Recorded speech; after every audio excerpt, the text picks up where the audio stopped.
Hello, everybody. Welcome back. It's Friday. Oh my gosh, it's Friday. Okay. We have so much to go through today. One, yes, we are going to continue going through the docket and everything that's been released in the whole Blake Lively, Justin Baldoni motion for summary judgment of it all. We are going to deal with that. We are also going to deal with a question I got from Not Actually Golden. And because it's not actually golden, I will break my rules. I'll break my rule that I made myself.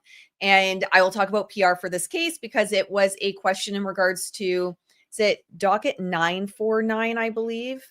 949, exhibit 55. So she asked me in a reel if what was being described that Jed Wallace was doing, is that normal? So we'll look at that.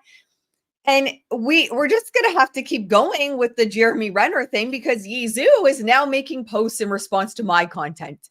So there's that. So we're going to deal with that too.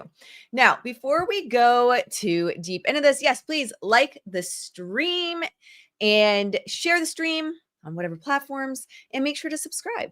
So before we get too far into this, I am sorry if the video is shit today. Streamyard, I am about to go nuclear on Streamyard. I am so tired of this platform and it is like expensive too. And it's shit. And I don't have help. It's a one-woman show. Okay. One-woman show. And so when I'm hitting tech issues, I figure it out. And so that happened today with Streamyard. And Streamyard won't connect to my external camera. So I'm probably not even going to know where to look. So I have to look at my stupid MacBook camera. But anyway, Streamyard and I are on the outs. I'm not impressed. And, I have to deal with that after this instead of doing other work. What are the other options other than Streamyard? I was looking at Ecamm Live and I love it. The video quality is just leaps ahead of Streamyard. Streamyard, I'm starting to realize is kind of shit. However, we all know I'm basic bitch when it comes to technology, and Ecamm Live is like, it's fancy. It's for the fancy girls. Sorry, I don't even know where to look, so I'm used to looking up here. It's for the fancy girls. So I don't know. I spent a day and a half, literally a day and a half, putting all of my work on the back burner, trying to figure out Ecamm Live, was bursting into tears because it is like, I don't know. I guess I'm just that much of a basic bitch, so I don't know what to do with it. But needless to say, I couldn't figure it out. Needless to say, I can't figure it out. So StreamYard, I am dealing with after this, but I'm just not, like, I'm so pissed right now. All right. Let's start with Zhou and Jeremy Renner. Why not? I'm going to show you something very interesting. And then we're going to switch over to Instagram because Zhou is responding to everything I put out. Like it's kind of getting unhinged where anything I put out is getting a comment and then now new content created. So yesterday, after I put out a reel about using this as an example as really, really bad PR crashing out on Instagram. I didn't think anything bad about her, just this is really bad PR. She created a post on Instagram and sent me the link to check out the post. You can't make this up. But anyway, what I was thinking, I keep thinking like, that's what it was. Cause I said, what is the actual timeline of this? Like, what the hell is going on? And she made a timeline post. So anyway, but what I noticed pulling up a couple articles this morning is look at this. I didn't notice it at first. This article about Jeremy Renner finding love again. Look at who sent in all the pictures for it. Courtesy of Zhou. Every single picture has courtesy of her.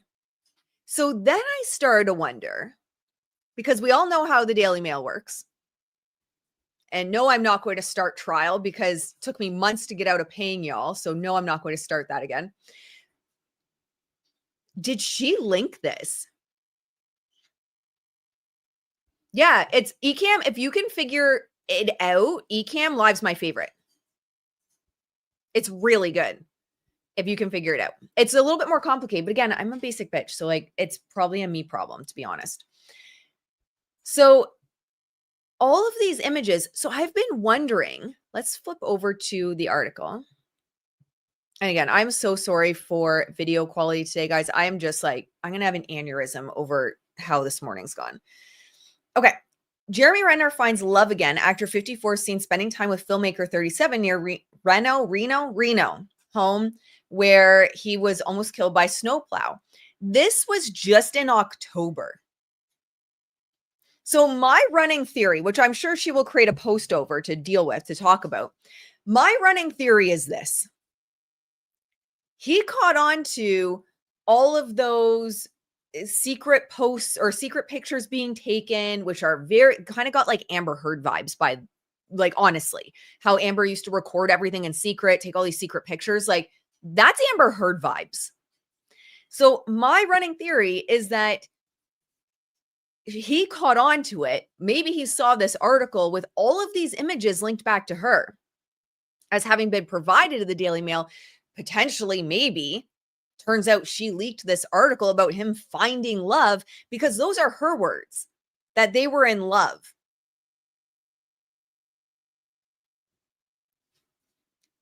I don't know. I think he lost it, which I've got to say, if I found out this shit was going on, if I found out someone was taking pictures of me secretly in my house, if I found out all of that, I mean, first of all, the phone would take a bath in the toilet. But second, well, I guess in today's day and age with the cloud and everything, there's probably still available. See, that says my age. It shows my age, where I'm like, you get rid of the phone, you get rid of the fact that they're taking all these pictures, but God knows it's probably somewhere else. But I don't know. Is that what set all this off? And then it turns out he's in this lawsuit with her over his use or her use of, I think it's his voice in an AI film. And he's saying, I didn't get permission for it. And did this just spearhead everything?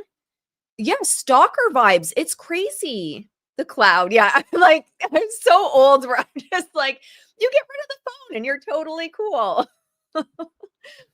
Remember the flip phone days, by the way? I remember the flip phone days. Those were epic days. Or my first pager. I was so excited about my first pager, and then I realized you had to check it and respond. But then back in those days, so you would have your pager and someone would send you like a page. Like, am I really aging myself?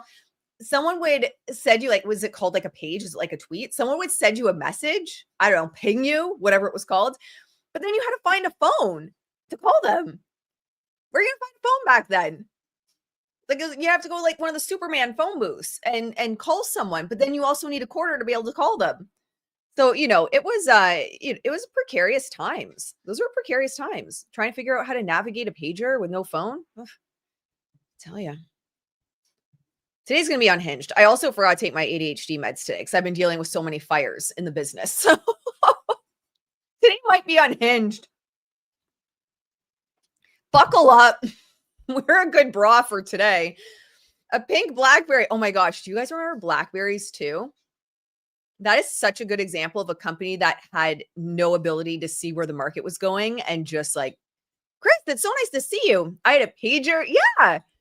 Yeah. BlackBerry is a great example of a company that just could not see where things were headed and got left behind. I think there's so many ways they could have innovated and stayed ahead of the curve.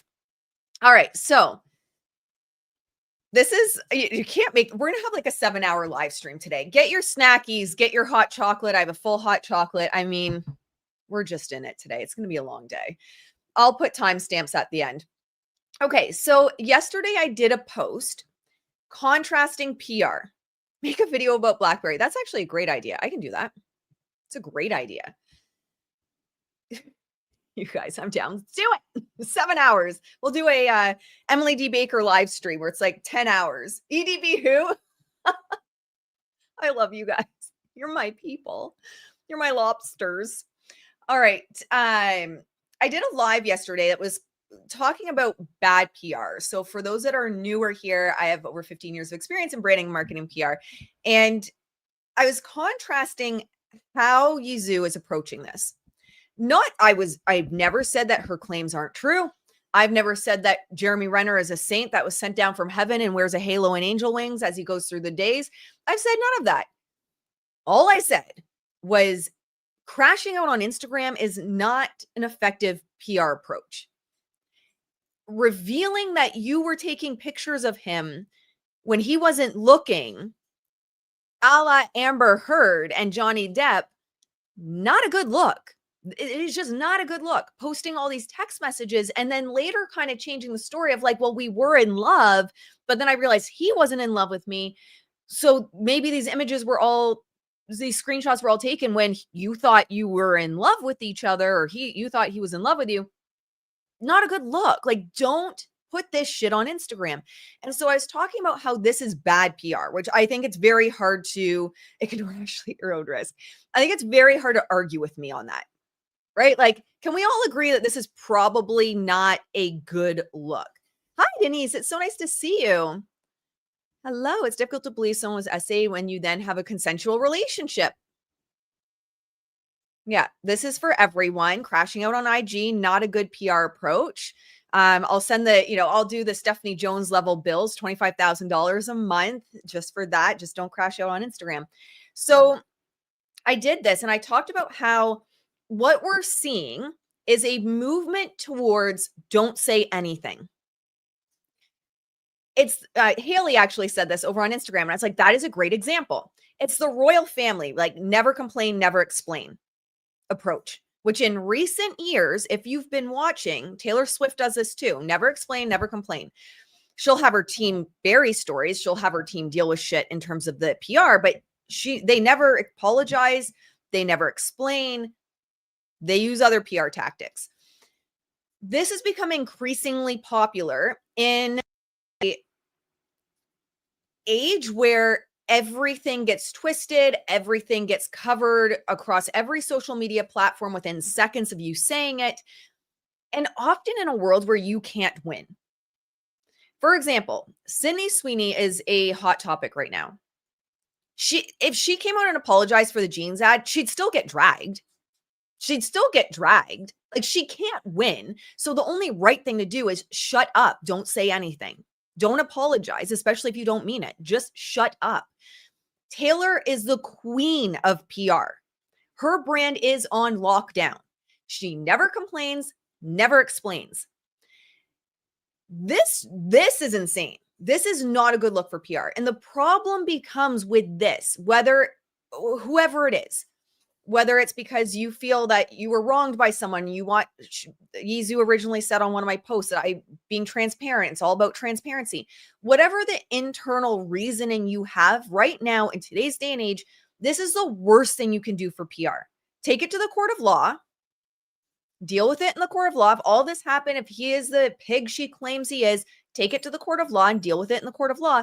Don't dump all this on Instagram. And the problem with this as well is you may feel people picking up the story supports you. It doesn't. And we talked about this yesterday. TMZ doesn't care. They're just in it for clicks. And you're giving people like this more and more content to talk about. So it just feeds the gossip machine, and it just feeds cancel culture. What this also does, because if you've looked at Jeremy Renner's approach for all of this, I think he's done really well. Who's his lawyer again? Marty Singer. That's who it is. Who is like the guy you call. He's like another Brian Friedman. He's the top guy you call. Scarlett Johansson hired him. Do you guys remember when she had the nudes that were leaked? Someone broke into the celebrities' clouds and stole all these images. Scarlett's hired him. Charlie Sheen's hired him. Kim Kardashian's hired him. Like, he's like the big name guy for this type of stuff. When someone's smearing you and your reputation's on the line, he's one of the big heavy hitters. He's called a pit bull in Hollywood that you bring in for this situation. So Marty Singer made kind of like a statement on behalf of Jeremy Renner, which was basically like, these accusations are egregious. They're wrong. And we're potentially going to pursue legal action in regards to this. And then he shut it down. Like, it's just like, he made a statement. They're quiet now. You look at his Google, there's no PR campaigns. Nothing's happening. Like, it is like, however,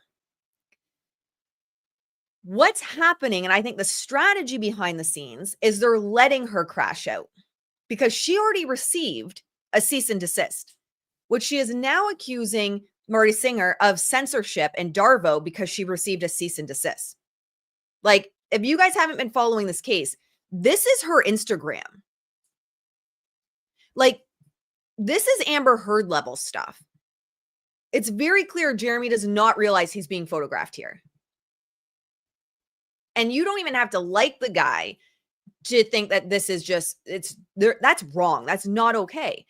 So what they're doing, and I think what part, I'm not a lawyer, don't even play one on TV, but I think what part of their strategy is let the internet do what the internet does. What we learn from Blake Lively and Justin Baldoni? What did Justin Baldoni do in the beginning? Let the internet do what the internet does. They already think Blake's crazy. Let the internet do what the internet does. And so I think part of this is, one, they just have more evidence the more she crashes out on Instagram after a cease and desist. But number two, what is this? You know, at the end of the day, it makes you look a little crazy. It makes you look a little crazy when you're in content creators' DMs and comment section and responding to comment section. It is cray-cray. This is nuts. I was talking to a couple of my we're just like shooting the shit today, guys. We're just having fun. We're going to be here forever. So buckle up. I was talking to some of my other PR friends, like big time PR friends in like Hollywood level. And we were chatting. I was like, have you ever seen this? Yeah, I haven't seen that before, Annie. Have you ever seen this where someone's in comments and then responding in posts? This is unhinged. Everyone's like, I've never seen anything like this before. And yep, that's exactly it. He gets to be quiet because she's doing the PR for him. She's doing a good job destroying herself. She learned from Blake, yeah. Crazy. Oh my God. That's the approach. He stays silent. They let out one statement. And when you're doing PR, you're going to look at like, how big is this? Does it require a statement? Something this egregious of what she's doing, in my opinion, I think, well, Marty, you know, I think you did a good job. Here I am like giving the Marty Singer like thumbs up, but I think they did a good job. I think they approached this really well. One statement, shut it down. And then let her destroy herself, crash out on Instagram, because the public is going to look at this and be like, how reliable are you? Like, is this how you treated him? Is this how it went down with him? Is he said something you didn't like, or he questioned you and you lost your mind? And this is what happens. Yep, Johnny stayed away from Amber when she went after him. And, you know, Amber tried to always instigate him, but not only instigate him, was shit like this weird hidden picture. Like, does he look happy there? He's like, are you fucking kidding me? You're taking a picture right now? Like, that's the face. So anyway, this is like, there's posts about being lovers. All these text messages.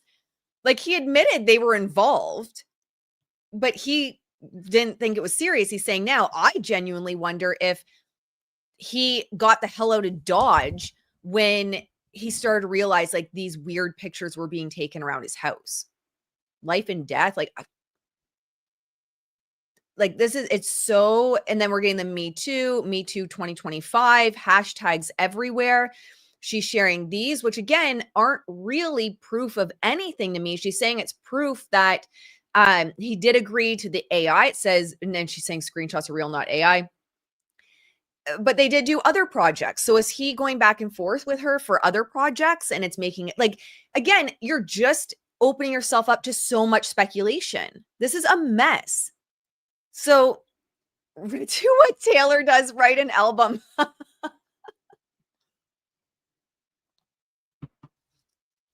That's true too. Trying to get people's support to get ahead of something, maybe the AI thing. That's very possible. Where's his First Amendment right? Yeah. For the text, we need metadata. I agree. I think she's trying to destroy his life. Are you trying to be on the camera? My real camera's not set up. So the people can't see you because we don't have the real camera. We're with the janky ass camera today. Thanks, Streamyard. fucking StreamYard. So anyway, this is wild. So this is what she wrote. I had said casually saying, basically, we don't even know the timeline. Like, were these pictures, were they sent when they were in a relationship? And she literally goes and makes a post calling me a fan. Seems fans need some clarity. So giving a precise timeline of facts. Made a post and then sends it to me. And the thing is, I'm not necessarily a Jeremy Renner fan. I mean, I like his work. And is it Marvel? What was he? Hawkeye. See, like, that's how much I don't even really know about Jeremy Renner. It was like the Hawkeye, like wasn't he? The arrows, I think. Hawkeye, Goldeneye, something like that. I don't know. I'm not a huge fan of his. Like, I like his work. I like Mayor of Kingstown, but I started watching. I'm like, I genuinely don't even know. Like, that's legit. I like Mayor of Kingstown, but it was Sheridan that got me testing out Mayor of Kingstown, because I am definitely a Taylor Sheridan fan. I've said it here, not here first on this video, but I've said it for a very long time. I've used him as an example of a great storyteller, great businessman. And so, yeah, I don't even know if I could even do anything with Taylor Sheridan that's neutral, because I just really like Taylor Sheridan a lot. But I am a fan of his, and that's why I gave the show a try. I am not a fan of necessarily Jeremy Renner, obviously, because I don't know if it's Goldeneye or Hawkeye or something. Hawkeye. There we go. Thank you. You guys got me. Yeah, you're right. See, okay, so I was pretty close. So she writes this timeline, June 13th. He contacted me and sent unsolicited intimate photos, cyber flashing and writing. He expressed interest in a relationship, my understanding of his intentions. Number 2, over the following weeks, he led me to believe we were building a genuine connection, emotional grooming tactics. Now I'm going to end up on another federal docket. Guys, I'm going to end up on another federal docket. This is in response to my post.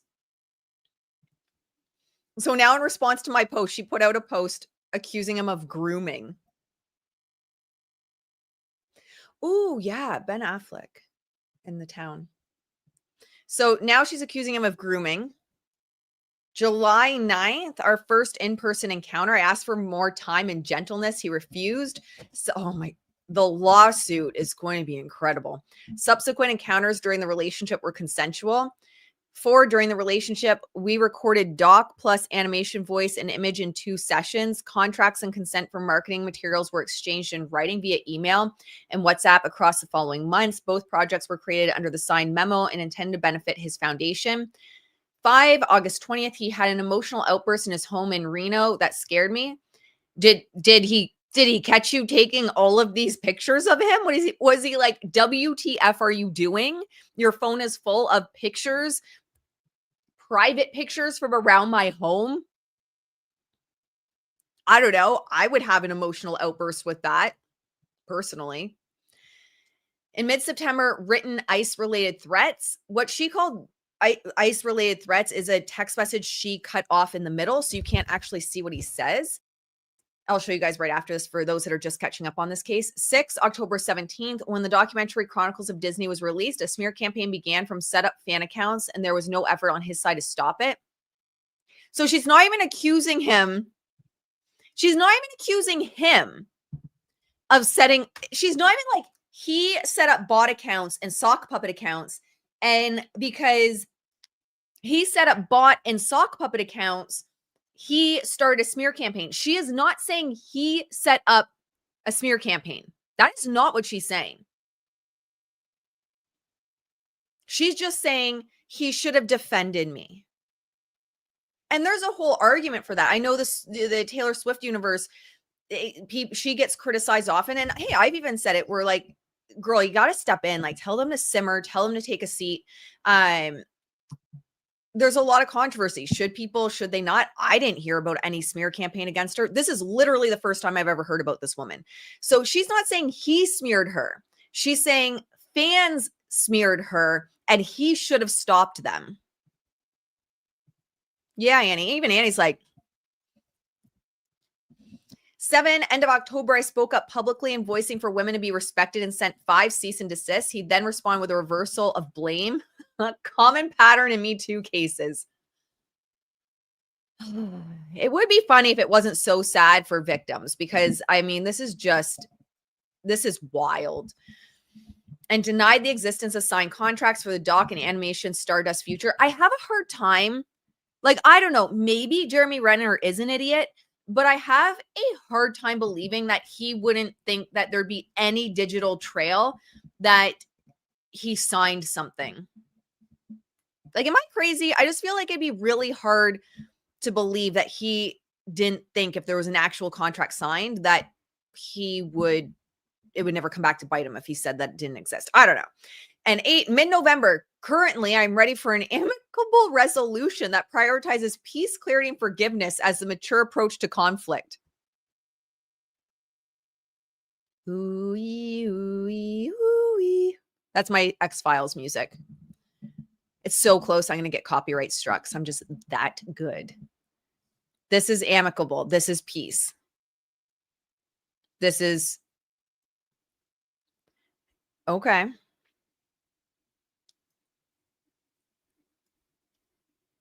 Sure, Jan. This is the message with ICE that she's claiming proves he threatened to call ICE. Urgently in need of help of touching grass. Yes.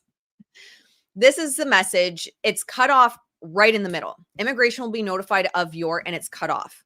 And we don't even, like, is that even him? At the end of the day, I could have one of you in my phone and change your name in my phone to Jeremy Renner. I could change my husband's name in my phone to Jeremy Renner. Like, you know what I'm saying? Like, I don't understand how this proves anything. Immigration will be notified of your... What's under that? Were you doing something illegal? Was there something really bad he found out? And maybe not. Maybe he is just an asshole and whatever.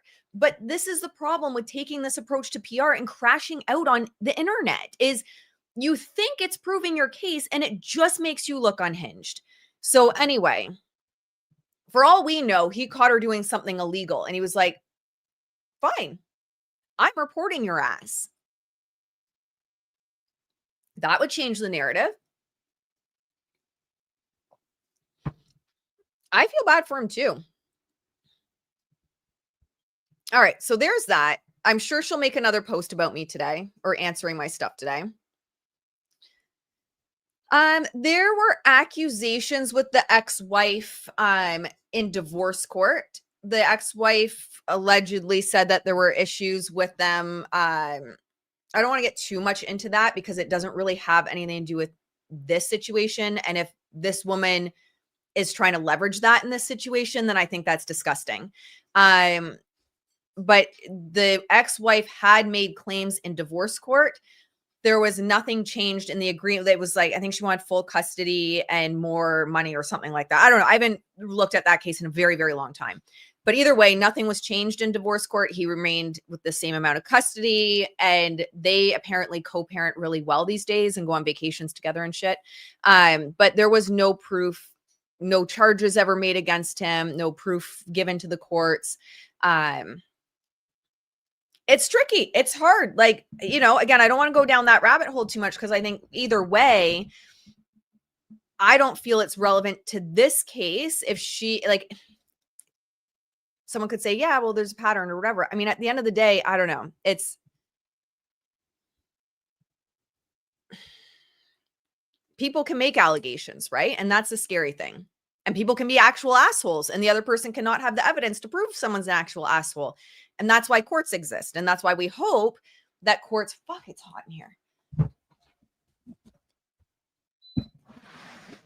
That's why we hope that courts uphold the law. But at the end of the day, that is why courts exist, is to deal with these things and find the truth. And we hope that we're able to do that. But we see it, you know, at the end of the day, even in terms of relationships. Look what happened with Johnny Depp and Amber Heard. Look what happened with Blake and Justin. Like, you know, it's a tricky slope, but I don't think it has anything to do with this situation regardless. Either way. Welcome to the channel, Shannon. So nice to have you. We're going to go live tomorrow morning and catch up on anything that we don't do today. All right, let's flip over to, I think I have 55 up somewhere. And that's actually something I want to say as well, really quick. That's how dangerous it is in this day and age where, like, he had denied that issue with like what the allegations with the ex-wife, but that's how crazy this world is now. Like Johnny Depp, for example, is never fully going to get away from the allegations Amber Heard made. Jeremy Renner will never fully get away from those allegations. Like Justin Baldoni is never going to fully get away from these allegations. The scary thing in today's world with the internet is people can make claims, put them out there. And once that news cycle starts, that shit follows you forever. That shit follows you forever. And that's why I'm just so against using things as like bringing it to social media and just dumping out on social media. Okay, so I'm not going to read it all. It's 34 pages, but this is something, stop eating my phone, please, that, where does it start in terms of the PR? Not actually Golden had tagged me in this or asked me about this. And I thought, okay, let's just talk about it briefly, because essentially what the question was and what I was being asked is, in this document that Blake and Ezra put on the docket, where they outline all of these tactics that were used allegedly by Tag and, I was going to say Jeremy Renner, by Tag and Jed Wallace, are they normal PR? And so I want to touch on this. It won't be a huge segment, and then we'll get into some of the evidence that's dropped. But this is newer. I think it was, when was this dropped on the docket?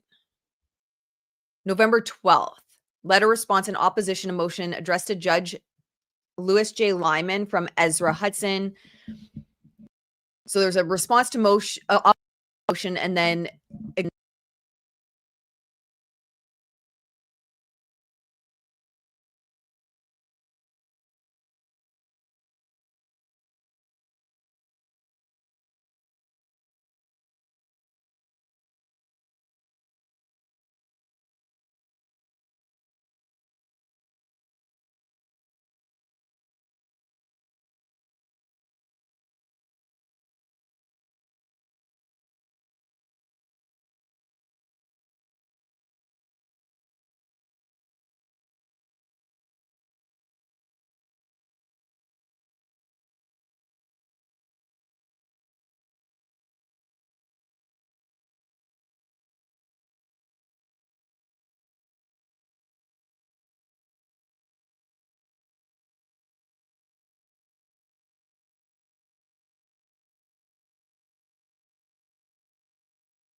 can you guys hear me?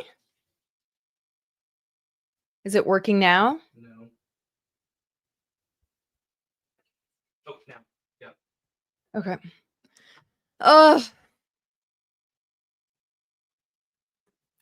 What does Emily always say? Live streaming is dynamic.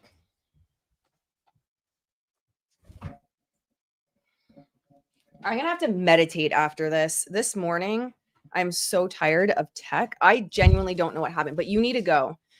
Not you guys. Not you guys. I don't know. I think the bird might have hit something that muted me. I don't know. I just need a minute with my hot chocolate. I don't know what happened. We're professionals here. Yeah. Well, yeah. You know, here's the thing. You just got to be you, because I remember the first time, I'm going to tell you a quick story before we get back into this. When I was trying to be, like, desperately trying to be so put together, so professional, technology always working. I'll never forget. I ran a course And in the course, I had tech issues. And someone messaged me during this course and was like, how dare you have tech issues? You're not professional. I want my money back. And it was like the fucking light had gone out. So the lighting was bad. This is going back like 6 years. She ripped me a new one. Like there might be a book out one day about all the ways I suck because I had tech issues on one of the calls. So what I learned from that experience is it's so critical to just be you. Oh, interesting. CJ is having sound issues too this morning. It might be YouTube then. YouTube also won't let me upload shorts right now. It keeps glitching out. I can't upload shorts. It just like times out on me. So it might be YouTube. But yes, anyway, I learned very quick that you just got to be you and shit happens sometimes. Okay. So I think I have the main points written down. Today is just a gong show. Sorry, guys. Where did I put the main points that they say? Okay, I do have points here. What Blake is essentially going over and saying in this document is that Justin's team was doing scenario planning and messaging strategy. So this whole scenario planning document, they're doing media outreach and pitching stories. So they even drag Perez Hilton into it, where they say, look, there's these text messages. Let me see if I can find that. Perez. Okay, so right here, they're saying, on January 30th, 2025, Miss Nathan texted with Perez Hilton regarding inside drama concerning It Ends With Us. Looks like they got the text messages they were looking for. In response to Mr. Hilton asking for clarification on the purportedly insider information, Miss Nathan wrote, I'm happy for you to say this to that. Source close says, Blake and Ryan need to know that the other side is text from Leslie Sloan to reporters at Show attempting to place stories about Justin from July. She started this.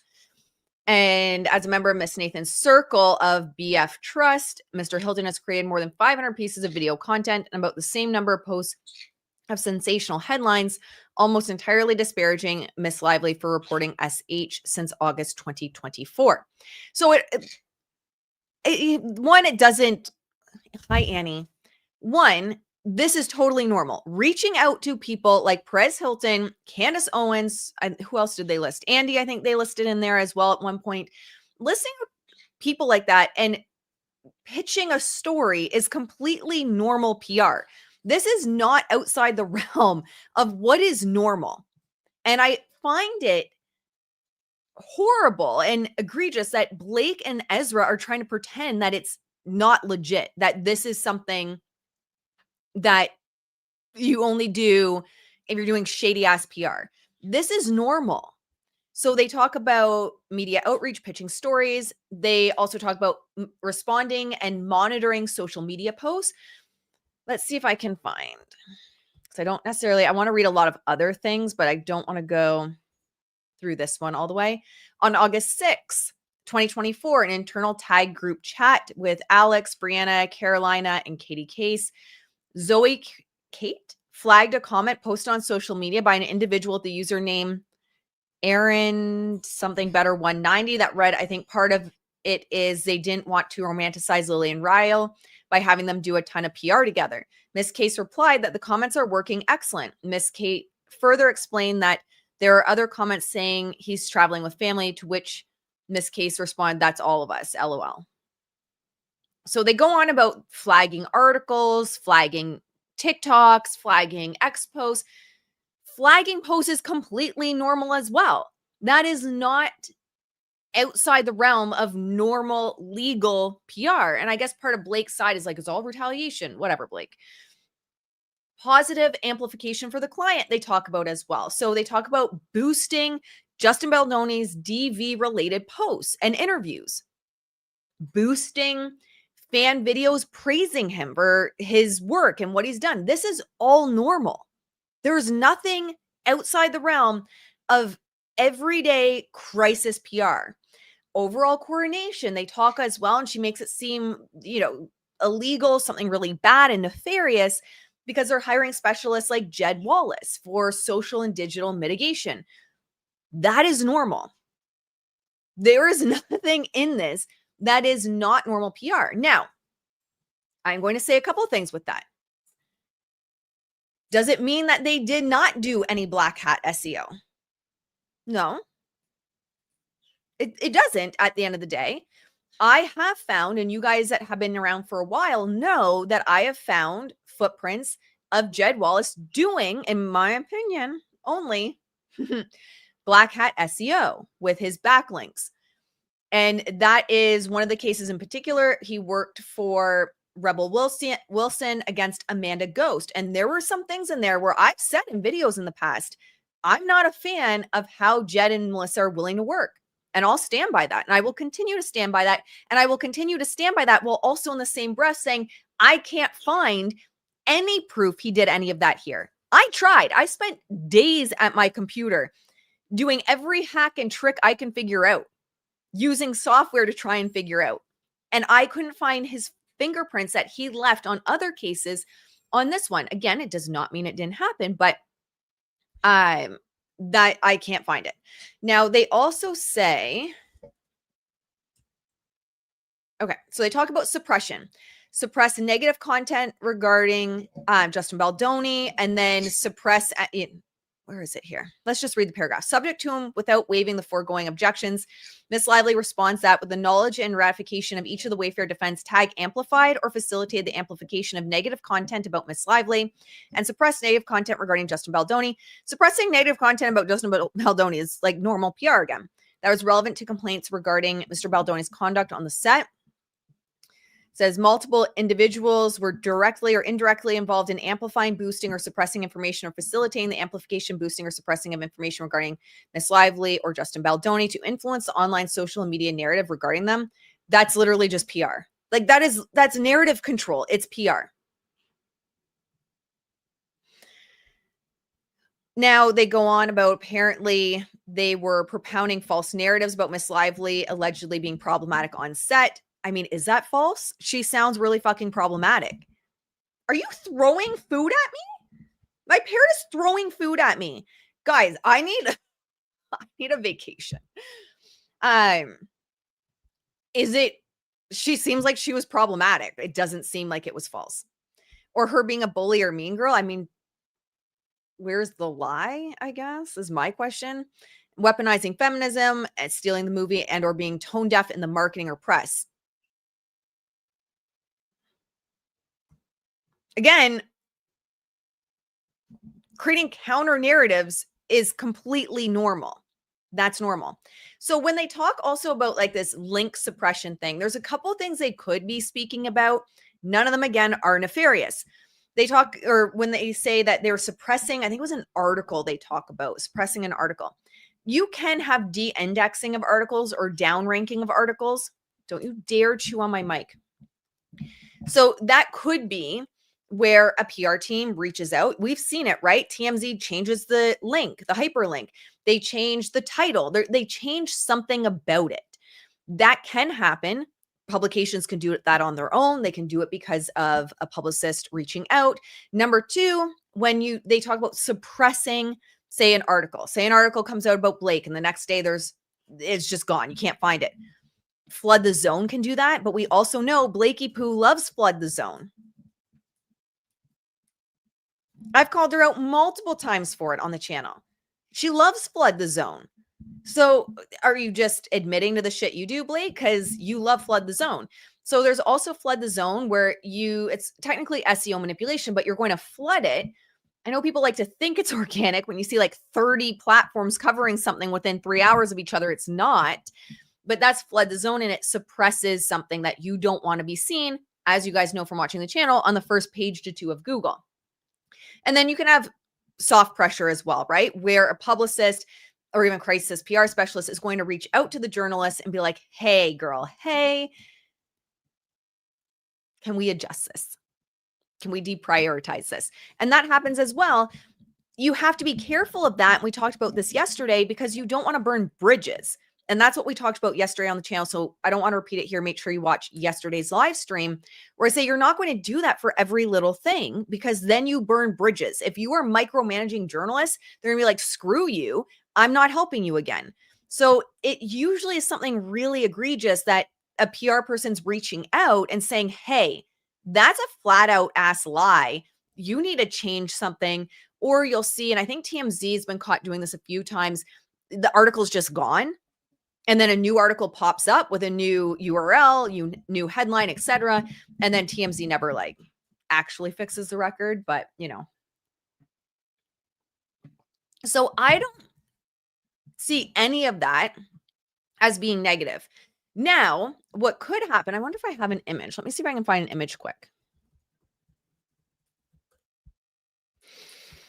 I just love technology today.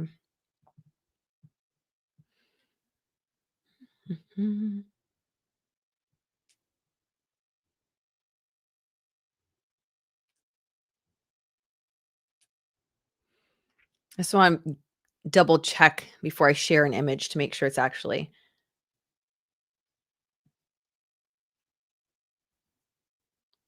Okay. This image will work.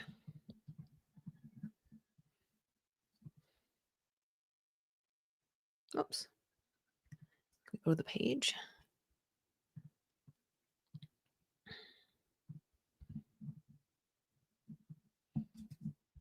Let's just go to the page. Okay. There we go. So white hat SEO is going to be SEO on page. So your hashtags, your tags. Off-page SEO, local SEO, app store optimization, YouTube SEO. So you're uploading, your thumbnails are optimized. You have maybe 2 to 3 hashtags in your description. Please don't put more. You have your tags, relevant tags in your video as well. Black hat SEO is going to be cloaking, doorway pages, hidden text. One way you can do hidden text is, say you have an image and it's a black background, the image. And you have maybe a picture of Blake Lively. So you have a picture of Blake Lively and it's a black background.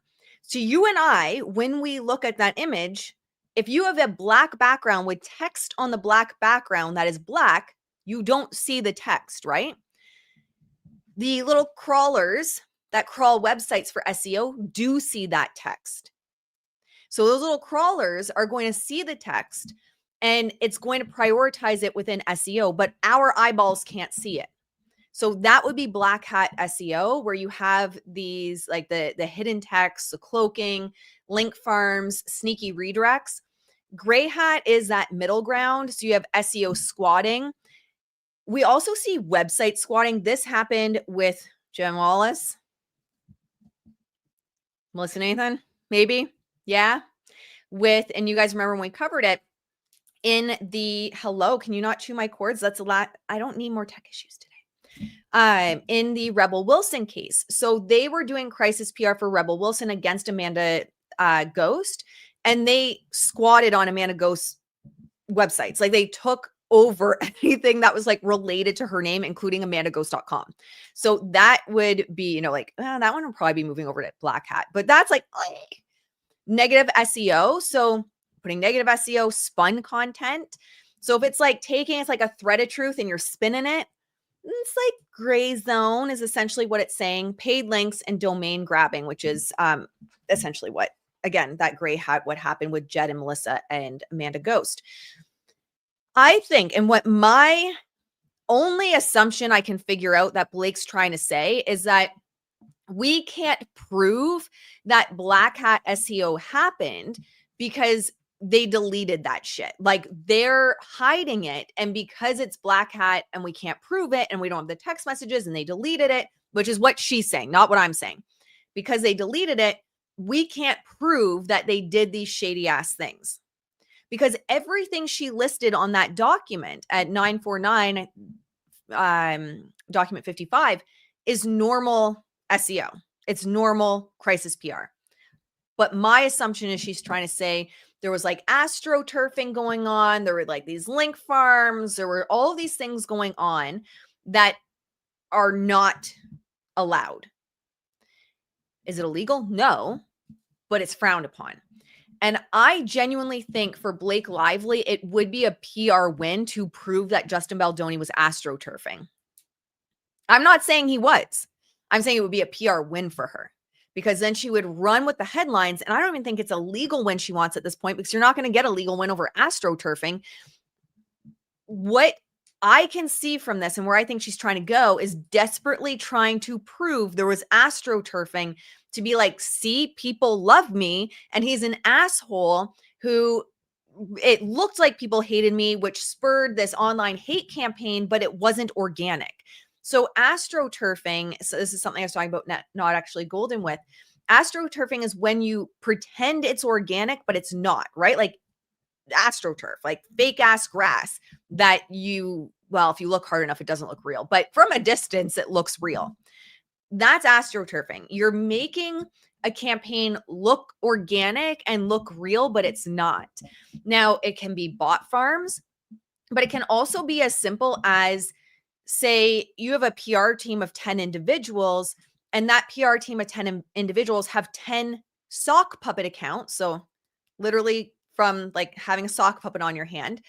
So they have 10 sock puppet accounts each, and they are the PR rep, but they're pretending they're under like Tinkerbell 172. Tinkerbell 172, who in this example is, say, I'm not accusing Melissa Nathan. I just need a name everyone can grab onto. So it's Melissa Nathan, but it's Tinkerbell 172 making the posts on Reddit. And so again, it looks organic, but it's not. And then that can boost, and it's shown.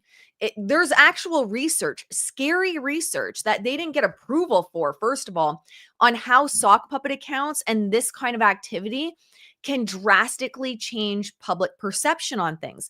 There was actually research done by a university without permission from Reddit to do that, and a Reddit subreddit or whatever they call it. So it works. There's no proof Justin has done it here. But I think that's what Blake is trying to do, is to get to a point where she has the proof that he had bot farms or sock puppet accounts. They were astroturfing, because that would be a PR disaster for Justin. If it came out, and that's just the God's honest truth, if it came out that he had astroturfed and the initial outrage wasn't organic, which again, I don't believe this to be true, but if it came out, that would be pretty damaging PR wise, because how do you come back from that? And you'd have certain people being like, no, like for me, myself and mine was organic. I wasn't paid, even though I was dragged into the lawsuit. I saw what was going on. I was on Blake's side in the beginning. And as evidence came out, I was more on Justin's side. And then I was fully on Justin's side. Yet for the general public, and what we want to keep in mind is it's a very small, it might feel big when the algorithm's on your side. It feels very big that like everyone's on my side. For the general public, what they're going to see are the headlines saying like Justin Baldoni astroturfed, Justin Baldoni bought 70,000 bots to start a smear campaign, right? Like that's what the public's going to see. Cruz, that's something I've wondered, if I'm being completely honest. My worry is that someone was doing these things without his approval. I've wondered. I'm not saying it is happening, but I have a couple times I've wondered, like, was he aware of everything going on? I don't know. I don't think he would approve of anything like this, but that's where I think Blake is trying to go, because everything she's listing so far is on the up and up. I can't see anything that she's listed that I would say, oh yeah, that's like, we're getting into sketchy shit. I think she's trying to say, I can't prove the astroturfing because they deleted everything. But Ryan bought plots to go after Blake. I wouldn't even be shocked. I genuinely wouldn't even be shocked at this point. Nothing would shock me in this case at this point, but I would not even be shocked if Ryan bought the bots to go after Blake and destroy her career. That would be the twist that I am here for. That would be the twist I'm here for. I wonder if Stephanie Jones was smearing Blake knowing that Wayfair would be blamed. That is also very possible. I've wondered that as well. Was there some kind of involvement with other characters where there would be an understanding that Justin might get blamed for it? I wouldn't overly be shocked. And, for myself, and you guys know, I'm not a huge fan of the tactics that Jed and Melissa use in other cases. We've done videos on this channel looking at the Alexander brothers. Melissa hasn't, I haven't been able to link her, but I've been able to link Jed to their case. Allegedly, based on what, my little spidey senses of understanding and how to figure out fingerprints and watch those fingerprints goes, it does look like he is connected to the Alexander brothers.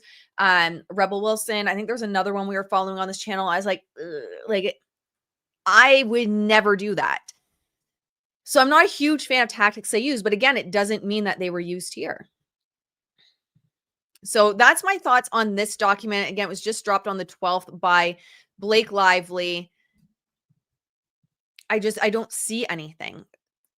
Mitigating false narratives is not, that's not bad. It's not nefarious. Pointing reporters towards third-party advocates who can speak publicly on Baldoni's behalf, that's not negative. You can point reporters to someone, and I've even said that on the channel where I was like, Justin needs third-party advocates. I've said that multiple times. I'm like, they need to get third-party advocates involved because every time Justin tries to put out any PR, Blake's like, Me Too and Darvo and Abuser's Handbook. So I said, Justin needs third-party advocates. I've said that many times. That is not nefarious. Like, I think Blake's just pissed that people support Justin. Or another one that, Jen Abel went out to dinner with someone that writes for People Magazine, Fox News, In Touch US, and that person was briefed on the situation. So that's literally PR. Like, get over yourself, Blake. Get over yourself, Ezra. I'm so sick of both of you. Just so sick of your bullshit.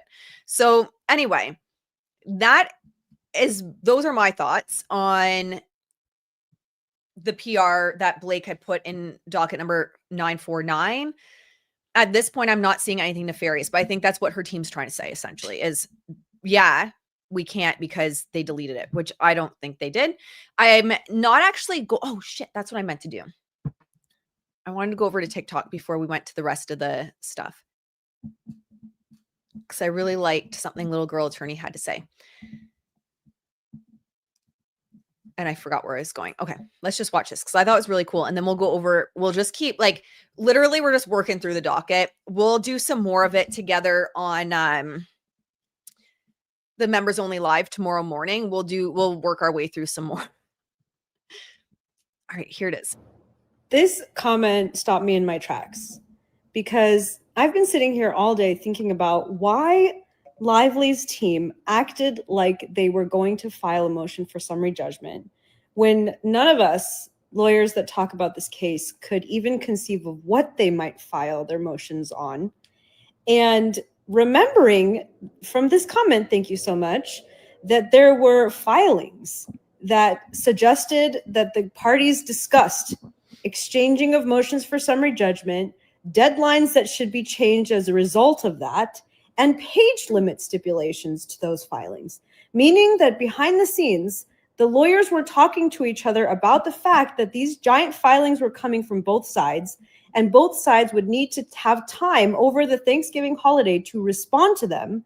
And in order to do that, stipulated to an extension of time in order to be able to do that appropriately, and agreed to a page limit restriction on the filings so that the filings would not get out of hand, given that there was a presumption that both sides would be filing competing motions for summary judgment. So if they didn't actually have a plan to file a motion for summary judgment, could it be that they entered that stipulation under false pretenses just to limit Wayfair's ability to argue their claims and defenses? It just makes you wonder if this was another litigation game to cripple Wayfair's ability to defend themselves. Of course, there is the possibility that they decided last minute not to file a motion for summary judgment, but it just seems strange to go through all these hoops only to decide at the last minute. It's not like you start drafting this thing 5 days before it's due. You start drafting this thing months, weeks before it's due. So either they pulled the plug at the last minute or they never had an intention to file one. This comment stopped me in my tracks. Okay, I had to watch that multiple times myself to fully digest what she was saying.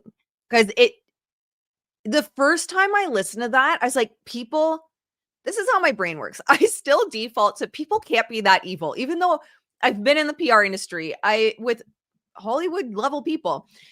I've seen this shit, but my brain, because I think at the core, like I always want to believe the best in people. So despite seeing it firsthand, my brain still goes to like that. People can't be that diabolical.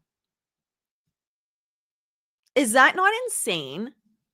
So, and it makes sense. Yes, please like the stream, my friends. It's so nice to be back with you guys every day. It like makes my day to be live with you guys. Honestly, it's my favorite thing of life. And so I feel it's just really nice to be back at a place after all the drama and everything, to be hanging out with you guys again. So make sure to like the stream, because it's an uphill battle, especially not uploading content for a while. It's an uphill battle getting my prioritization back in the algorithm. But also, believe it or not, oh yes, and you can support our Farm Animal Sanctuary if you wish, my friends. Thank you, Leo and Haley. You guys are rock stars. Believe it or not, so when I uploaded the Van Zandt video about 3 weeks ago, my account is still being cleaned up. Even though I went 2 weeks without posting anything, it's still being cleaned up to protect the community. So there's something, I missed you guys too. There's still something weird going on with my account. So every like, every comment, every share really helps.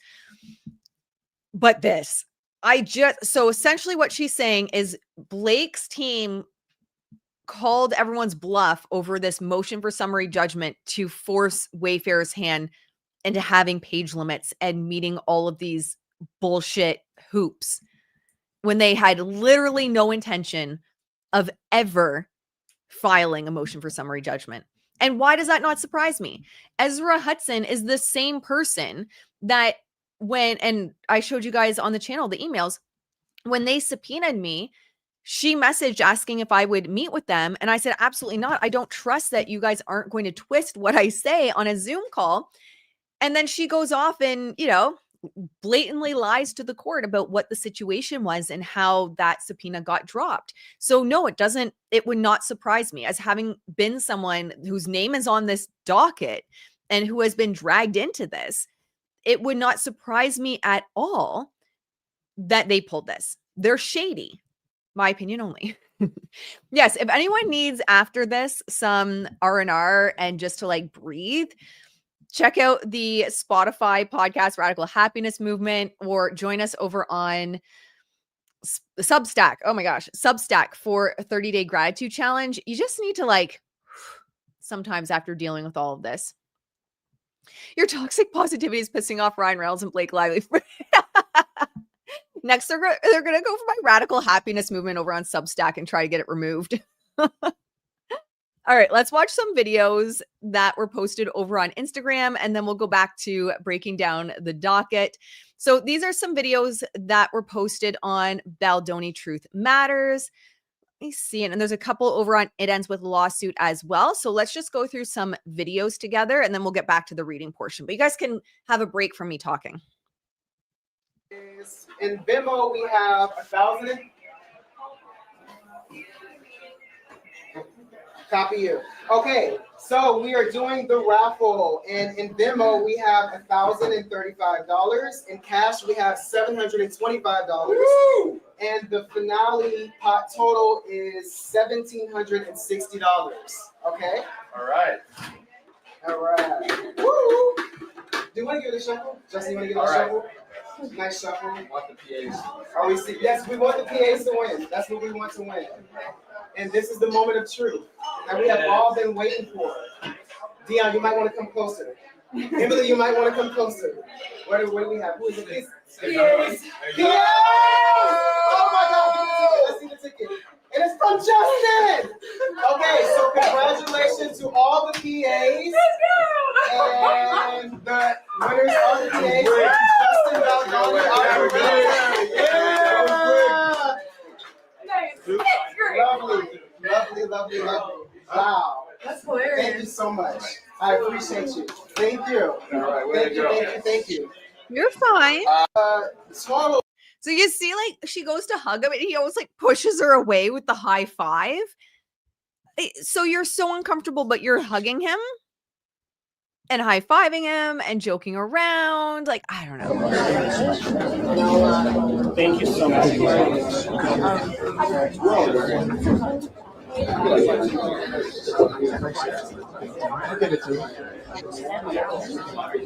Ready, everybody? We really should go, please. So, again, who's gonna watch everything here? A wall comes in, right? So please make sure that nobody's standing right here, please. Okay. All right. We should go. Ready? All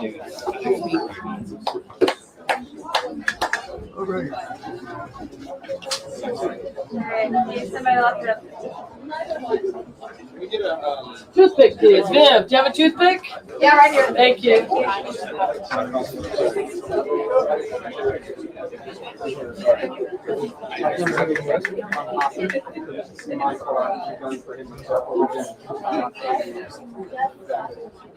Whatever you do, you're always pantomime talking to one another. You're always saying something, right? About the game. Yeah, I'm way over there. Next to last one.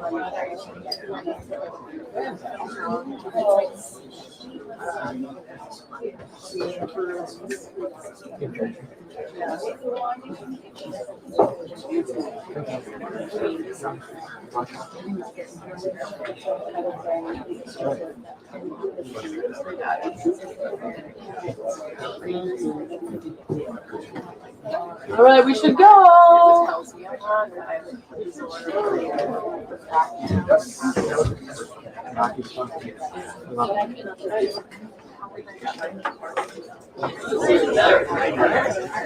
Oh, really?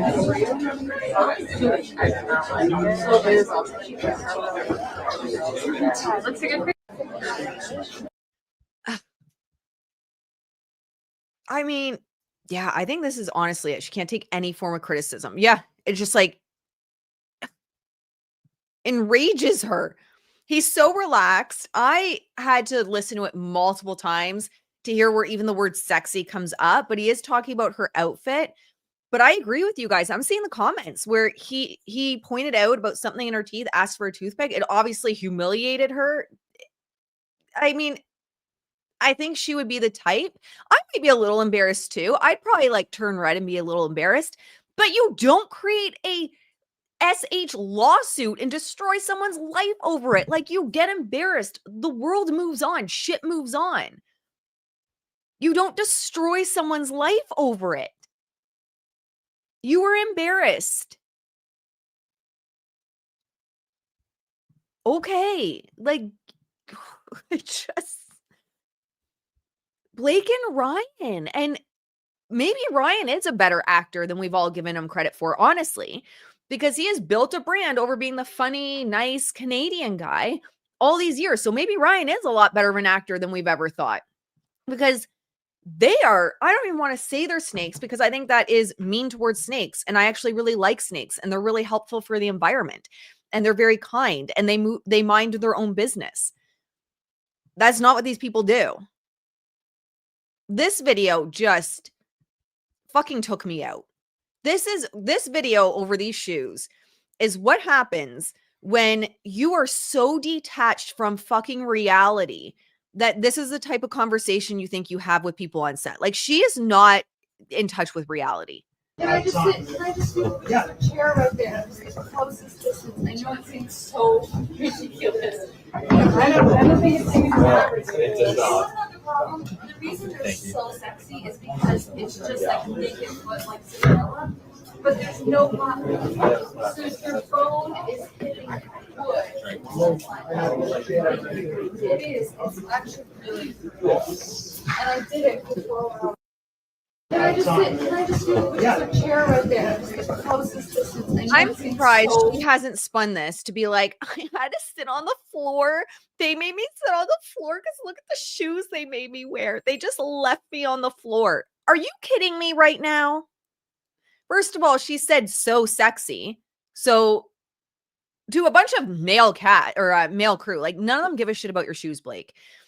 She is so detached from reality. She is not even orbiting our solar system. Like, sister is like light years away from us on our own planet, in our own solar system. I feel like someone like her would be fascinating to study from a psychological perspective. I wouldn't want to be around her. I wouldn't trust her as far as I can throw her. I have no doubt she has Google Drive folders of every friend she ever had and saves all the shit that she has on them. But she is fascinating from like a truly unhinged perspective. Okay, let's swing over to, it ends with lawsuits. Study Ryan too, though. Yeah. Yeah, he needs to be studied too. They are just... All right, this one, Justin Baldoni and Alex Newstetter exchange warm hugs. Ask the right one.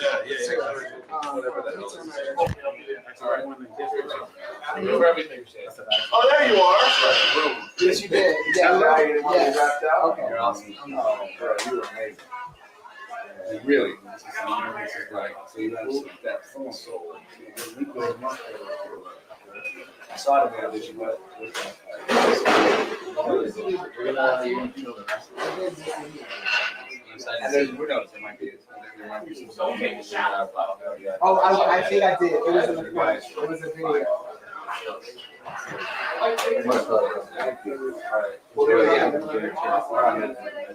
Because some of these were shots that I just kind of took. Look at this comment here.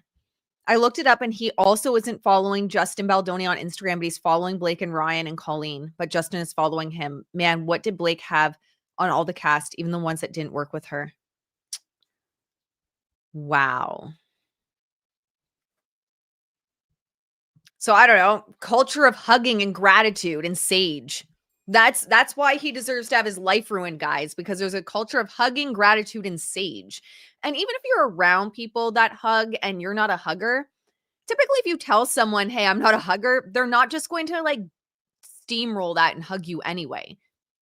But I guess you need emotional intelligence to be able to have a human adult conversation to say, hey, I see you're a hugger, but like that's not really my vibe. Seems like my ideal set. Yeah, seriously. Get together for your gratitude circle every day. Some sage. Give everyone hugs. I'm a hugger. So but I also respect people if they're not. I'm not going to just like go around hugging people. And this is the video where he says that she improvised kissing. And also like boobs are out everywhere, which is fine. Like there's nothing wrong with that. But it's like, she's in charge of the wardrobe. And, you look at that video of her on the ground talking about her shoes being sexy, like boobs are falling out everywhere, which is, again, fine. You pick your wardrobe, girlfriend, you do you. But it's like, she's just, I don't know. I just can't deal with Blake anymore. Hi, I'm so sorry. Wait, what are you? No, I just, Is everything okay? yeah, you forgot this. Wait, what? Bye. No, babe, this isn't mine. I know, I happen to love you too.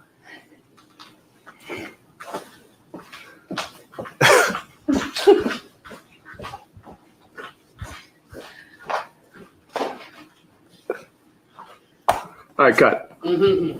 That's great. That's great.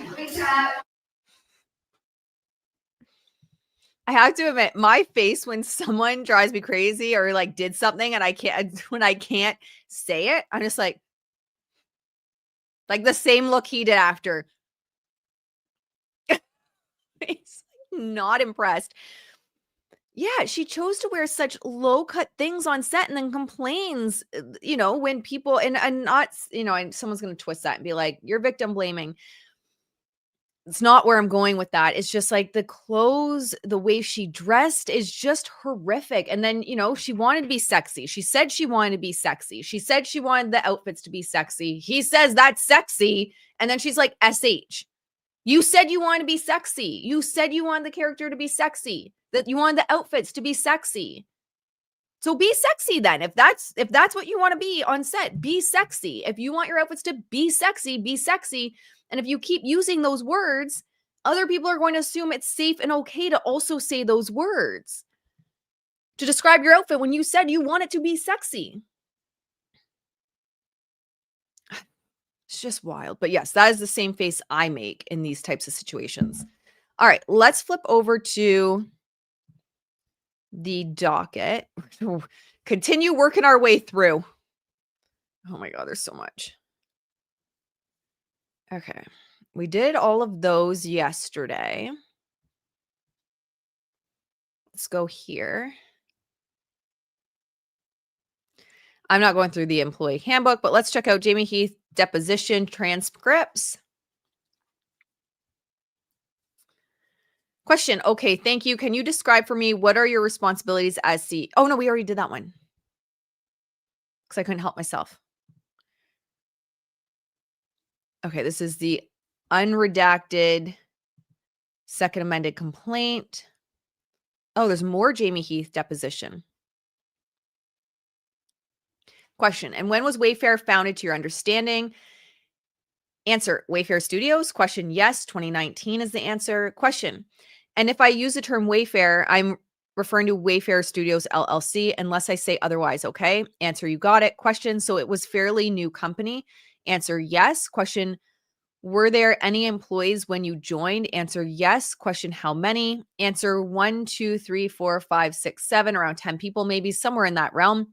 Question. So when you were hired, what position were you hired into?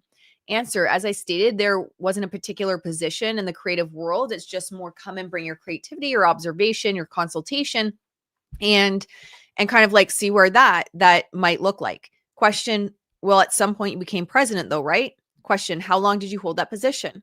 Answer. Until almost 2 years ago, or maybe a year and 8 months or so, when we brought on Tara Hanks. We gave her the title of president and I became COO, CEO. So to be clear, at all times I was with both titles, essentially, the head of the company in that regard. They are just titles. All these titles are ridiculous to me anyways. I agree with that. I agree with Jamie. Question. You see yourself as head of the company with respect to the day-to-day operations. Ms. Shapiro, objection. The witness, day-to-day operations, we have an operations manager. So Ms. Hudson, well, what do you mean by head of the company? Answer. I just mean the top, the person that ultimately signs off on daily operations would be one of them. Our deals and most of our creative, of course, not meaning to omit the chairman, but their job is different or their role is different. Question. And in the president role, what is distinct between the president and the CEO? Answer. Yes, yes, he has. Question. And then the VP of creative, is that Angela Cardon? Yes. Okay, we're just going to skim through some of this because this is just back and forth on who's who. Does Wayfair have an office? Jamie Heath says yes. Question. You got a producer credit on It Ends With Us, correct? Answer. I did. Oh my God, that must have pissed Blake off. Yeah, that's why Blake went scorched earth. It's all about Blakey. She's the only one that gets credit, guys. She's the only one allowed to get credit. Question. Why did you receive a producer credit on that film? Let me ask you another question. You were provided a producer credit at the outset of that film, correct? It was not something that was provided at the end. Ms. Shapiro, objection. The witness, correct. By Ms. Hudson. Question. And what did you anticipate your role would be on that film for you to receive a producer credit from the outset? So is this like Blake's feelings pissed off because she wanted like better credit on a film? And she's like, why did Jamie Heath get a producer credit when like he wasn't even on the film? Like I just want all the credit. Ms. Shapiro, objection. The witness, as I mentioned, producers are in the sandbox doing the work creatively, business-wise, and that was and then it was cut off. The witness, absolutely, by Ms. Hudson. Okay, all right. But just to go back to, I want to make sure I understand, it's your understanding that indie movies just have no HR. Is that right? Ms. Shapiro, objection. The witness, that they don't have HR departments, that they don't have a representative on set specifically, that's HR. By Ms. Hudson. Question, that they don't have any human resources representatives. That's not what he said. Ms. Shapiro, objection. Jamie Heath, that typically there are. The understanding is that you would go to one of your supervisors, production supervisors, or the line producer or the AD. Also on call sheets, there are numbers of hotlines, and also you have your unions such as SAG and so on. Ms. Hudson, do you know whether there was a hotline provided to anybody who worked on It Ends With Us to call regarding human resources matters? Answer, I believe there was a hotline on all the call sheets that went out regarding if there was concerns of any matter, that was a line. Question, if there was a hotline, who answered that? Answer, I don't know. Question, you don't know who answered the hotline? Answer, I do not. Question, did Wayfair pay for someone to answer the hotline? Answer, Wayfair didn't, but it ends with us would have. Oh, that reminds me of something not actually Golden said. She pointed out, if I think about it, we'll go back to it. I just don't want to flip back and forth again because I'll forget. But she had pointed out that Blake and Gottlieb, and I guess they call it, Shapiro calls out Gottlieb for this without actually saying his name, but they should have sued It Ends With Us LLC, not Wayfair. So they even sued the wrong company. And I was just thinking of that right now when he said, well, It Ends With Us would have. That goes back to what not actually Golden was saying, where she said they sued the wrong company. They should have sued It Ends With Us LLC, not Wayfair. So it'll be interesting to see what comes of that. Like, I guess we'll just get a judgment of whether the case is dismissed or not. So I guess that little piece won't go into it probably, but I thought that was really interesting. And it just reminded me of it here because he's saying, well, no, Wayfair wouldn't. It Ends With Us LLC would have. That's who would have had the representative. Question, It Ends With Us would have. Were you responsible at all for any of the financial management of It Ends With Us? Answer, on a top level. Question, at a top level. Okay. Do you have any recollection of ever authorizing or paying someone to man a hotline for the movie It Ends With Us?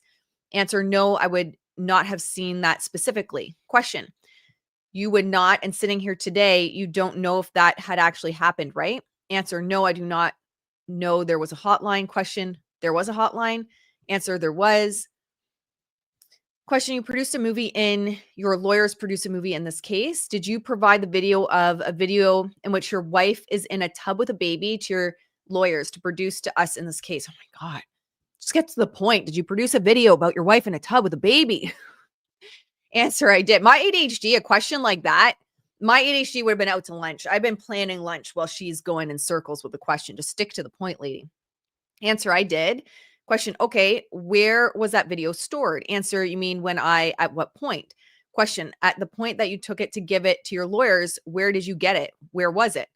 Answer, I believe it was on my phone. Question, it was on your phone? Answer, I believe so. Question, okay, did you edit the video at all before giving it to your lawyers? Oh my God, shut up. Answer, I did not. Question, so the video you gave was the complete video as it existed on your phone? Answer, correct.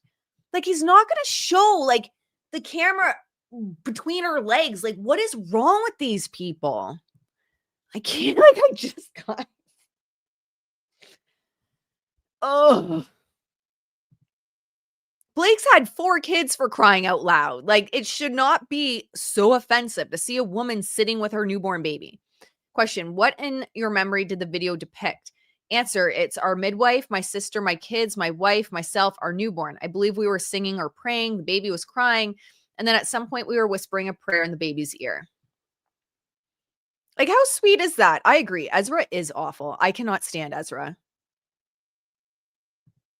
That's what I'm saying too, P. He's not going to have the full video on his phone. Like, how long is this video? These people are insane. Like, he probably had a clip that he was really excited to share. And his wife was like, that clip's totally cool. That he would share with his friends because he was so proud of his baby.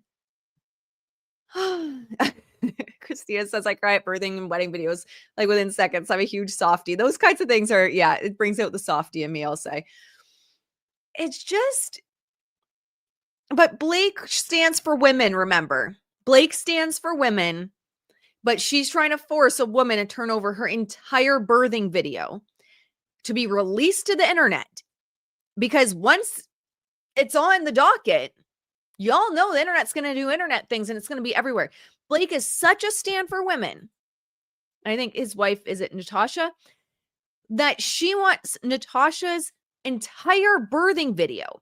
She was so offended by that short clip that she saw, that second clip. She was so offended by it that Blake wants to sit her ass down in her theater at home with a recliner chair and some fucking popcorn to watch like a 10-hour birthing video to find a spot that suits her narrative. For those defending Blake, there's your fighter for women. If that's our advocate and our spokesperson, we're screwed and I'm opting out.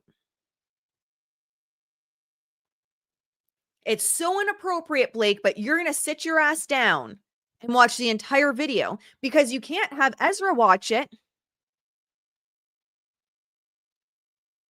Because how's Ezra going to know what you saw? Blake is a sick woman.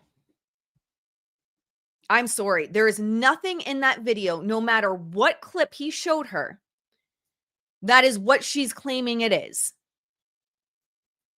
She has had 4 children. They were on it's not like, and it's, even if you could argue, well, it's at her work. Okay, I hear you. And context matters.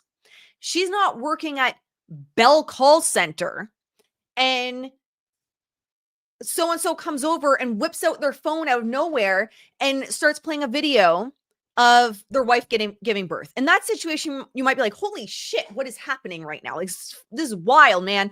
I'm just trying to answer calls about people's phone service. This is a movie about DV. This is a movie where she is giving birth in the movie. This is a movie where Sony was putting pressure on Justin Baldoni to make it R-rated. This is a movie that, at the end of the day, had adult themes, Blake. And you had to give birth in the movie. And you had to hold a baby after giving birth in the movie. Context matters.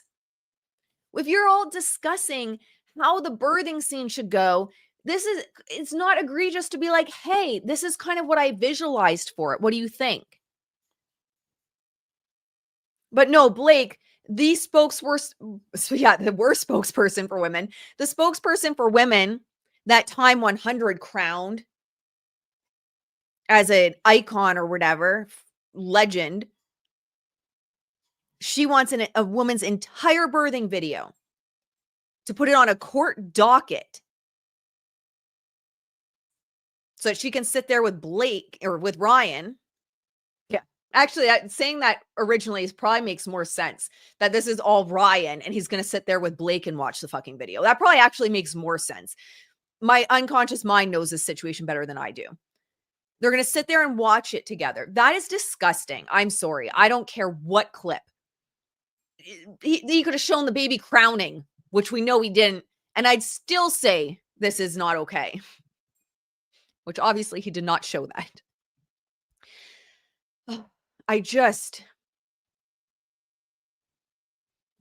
Blake, if you're too much of a child and you lack emotional intelligence, don't take on movies that have adult themes, all right? Question, that's all you recall? Answer, yeah. And your wife was in a tub. Answer, a birthing tub. Yeah. Like, they make it seem like they're setting up some kind of porno where they're in like a bubble bath romantic tub. Question, a birthing tub. Yeah. And you said she wasn't clothed.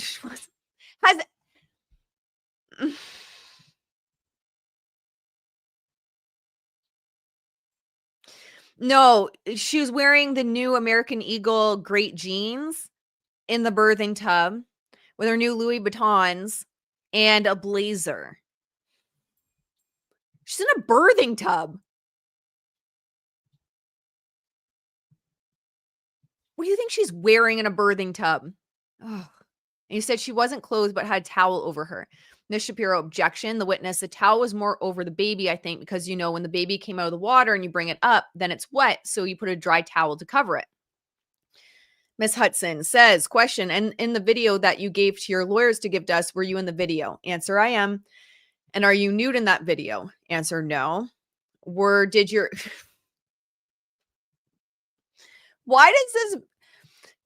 this question just make me so like,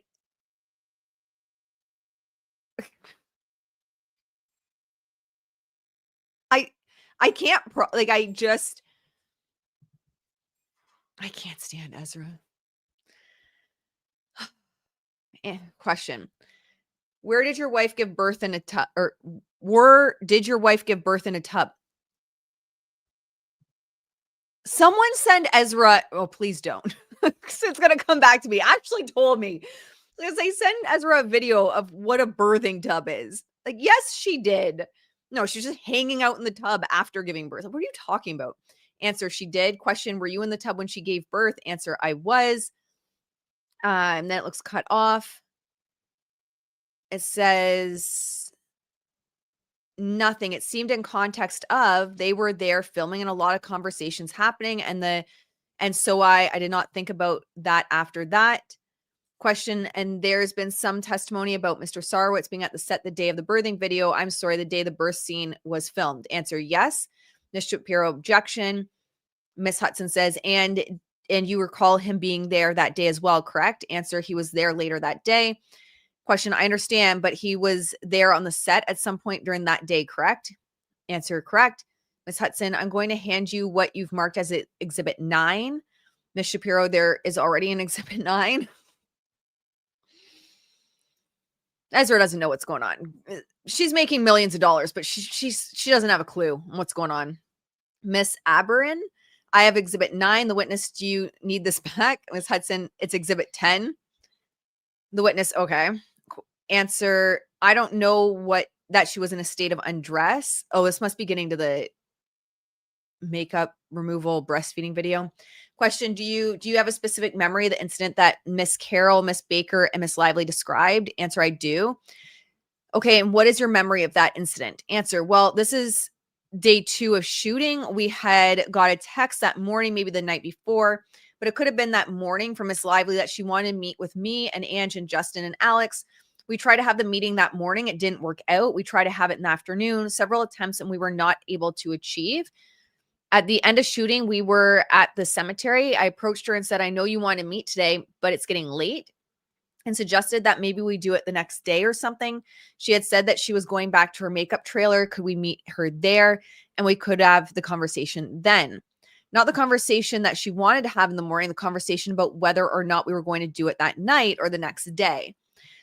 Question. So the conversation, just so I understand it, was just about when the meeting was going to take place. Answer, she was hoping to have it that day, that night. And now that it was at the end of the day, I was concerned about her turnaround time.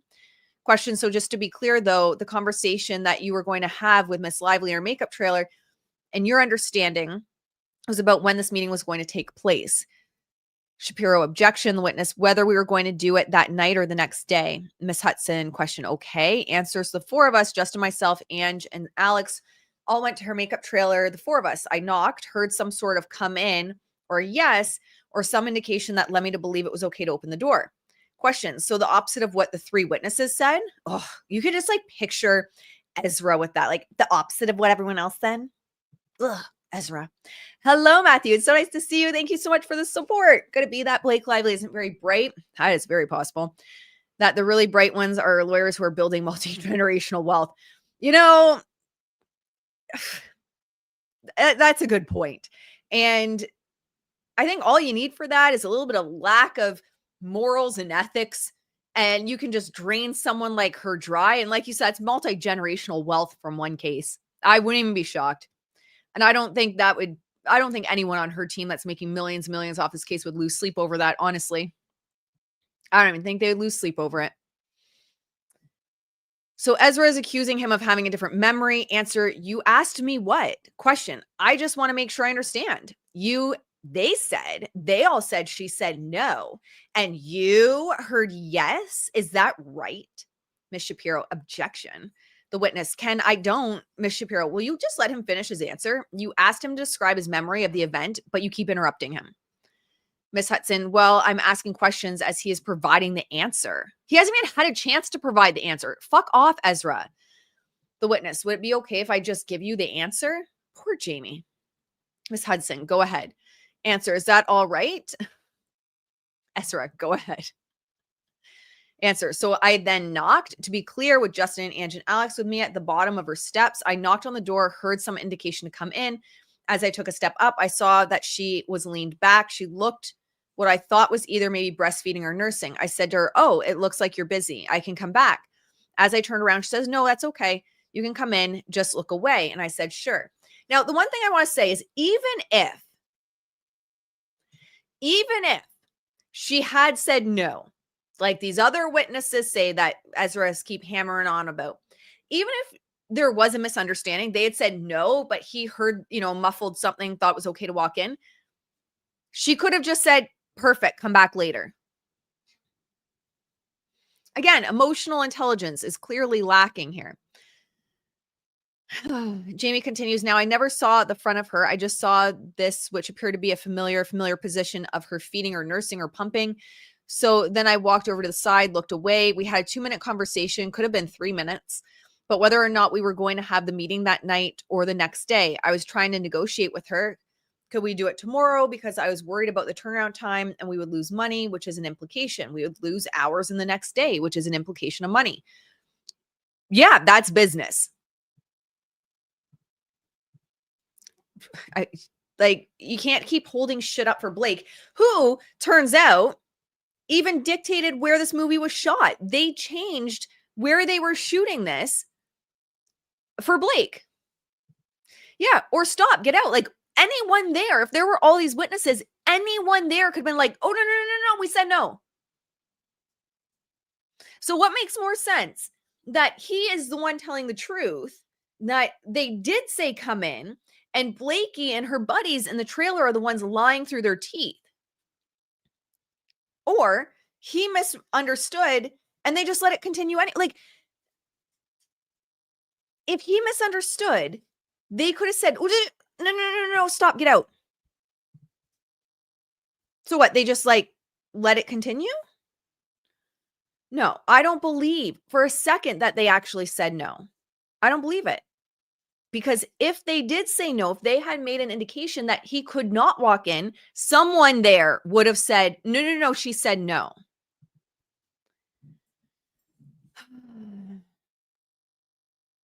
We had a conversation, he says, back and forth. She eventually said no, we had to have it tonight, and she would not waive any sort of turnaround time and do it off record.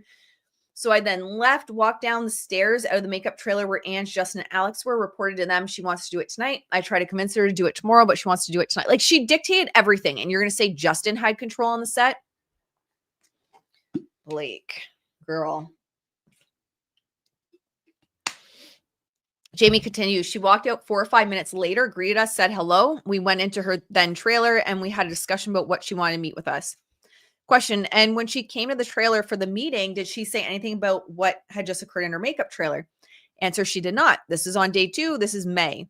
Question, May 16th. Answer, May 16th. Question, did you ever learn that Miss Lively had a different view of the incident in the trailer prior to her testimony? Answer, I learned that her different view is when I read the CRD complaint. Can you imagine? He thought it was all copacetic. He reads the CRD complaint. He's like, pardon me? Come again? What happened in the trailer? Because that's not what happened in the trailer. Wow. So she didn't even bring it up.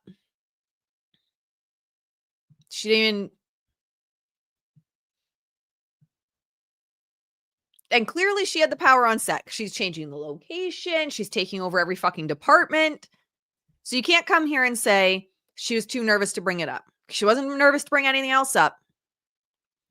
Questions. So you didn't hear any concerns raised by Miss Lively regarding this incident in the trailer on the second day of shooting till the CRD complaint? Answer. We had a conversation about it on June 1st, 2 weeks later, but not that there was a concern. Question. Okay. And when you say we had a conversation about 2 weeks later, who are you speaking about? Answer. There was a conversation with Blake, Justin, myself, and Alex Sachs about she had got COVID and we returned to set, and we had a morning conversation before we started working. And I think that's around the time she went to a Taylor Swift concert. Miss Hudson. Question. Okay, so if Miss Lively wasn't saying she was uncomfortable, what was your understanding of the reason she brought up the video? Miss Shapiro, objection. The witness, I can tell you what the interaction was and what I inferred from it. Miss Hudson, sure. Answer. As she came back from having COVID and as a text said she wanted to get off to a as read, back to work on a solid track. She said to me that, Jamie, when you walked up to me to show me the video with your wife, I thought you were showing me corn. What would that even, what? I said, oh my God, I'm so sorry. Really? Oh my gosh. She was like, I know that it wasn't, but it startled me. I thought that's what you were showing me. I was like, oh my gosh, I'm so sorry. And then we moved on. She didn't say anything that it was uncomfortable. She was just telling me that's what she thought. She recognized that what she thought it was, that it was in fact what I showed her. And then she moved on to the next subject.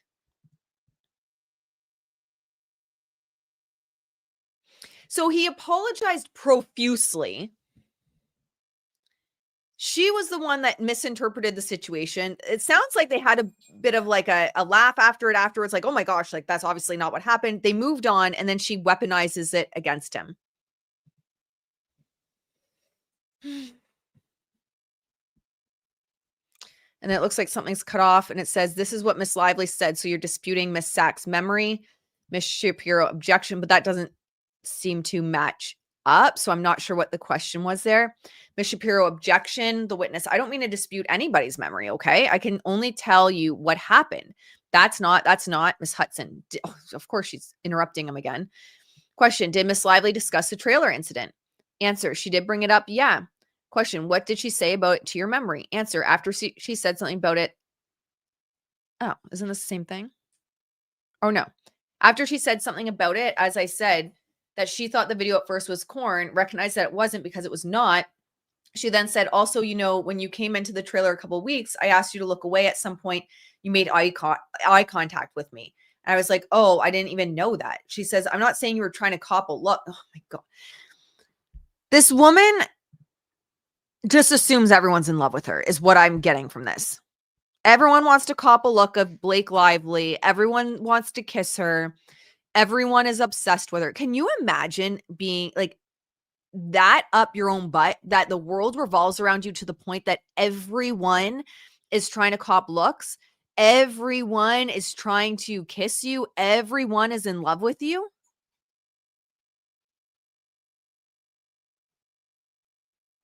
And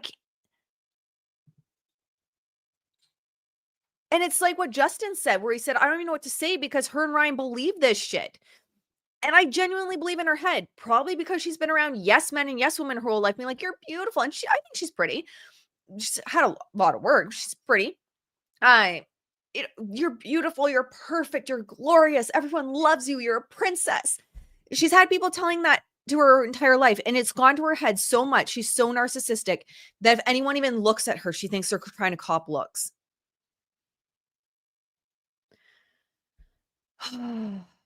So Jamie Heath continues. So she says, I'm not saying you were trying to cop a look. I'm just saying that I had asked you to turn away and you made eye contact with me. I was like, oh, I'm so sorry. I didn't even realize that. Maybe I happened to glance through conversation. I have no memory of it. But then she moved on to the next. Did you just fall over? Like, it also seemed like, I don't know. Let me know your read of this, but doesn't it kind of seem like how she's brought these situations up, like not actual concerns, but being like, oh my gosh, like I thought you were trying to show me corn, like kind of in conversation, like just like chatting and then moving on. Like he's profusely apologized to her for things and she just weaponizes everything. Questions. So you talked about the video, but Miss Shapiro, can you let him finish? No, Ezra cannot let someone finish. The witness. So we talked about the video. We didn't talk about the details of it. We just brought up again that video was shown. Again, I apologized to her, recognizing that she was surprised by it. But this wasn't written, but that topic was. So no more mention of Baldoni or his previous addictions. I don't have a corn addiction. So certainly she wouldn't have never read that. I don't know what that refers to. So no, that was not discussed. Hi, are you dancing? Are you dancing? Your humidifier's off. Yeah, you're dancing to try to get it on? That's not going to work. I'll look at it afterwards. I don't know why it's not working, sweetheart. Nothing's working today. That's the problem with my day. Question. Did she talk about Mr. Baldoni reference? Hi, are you dancing?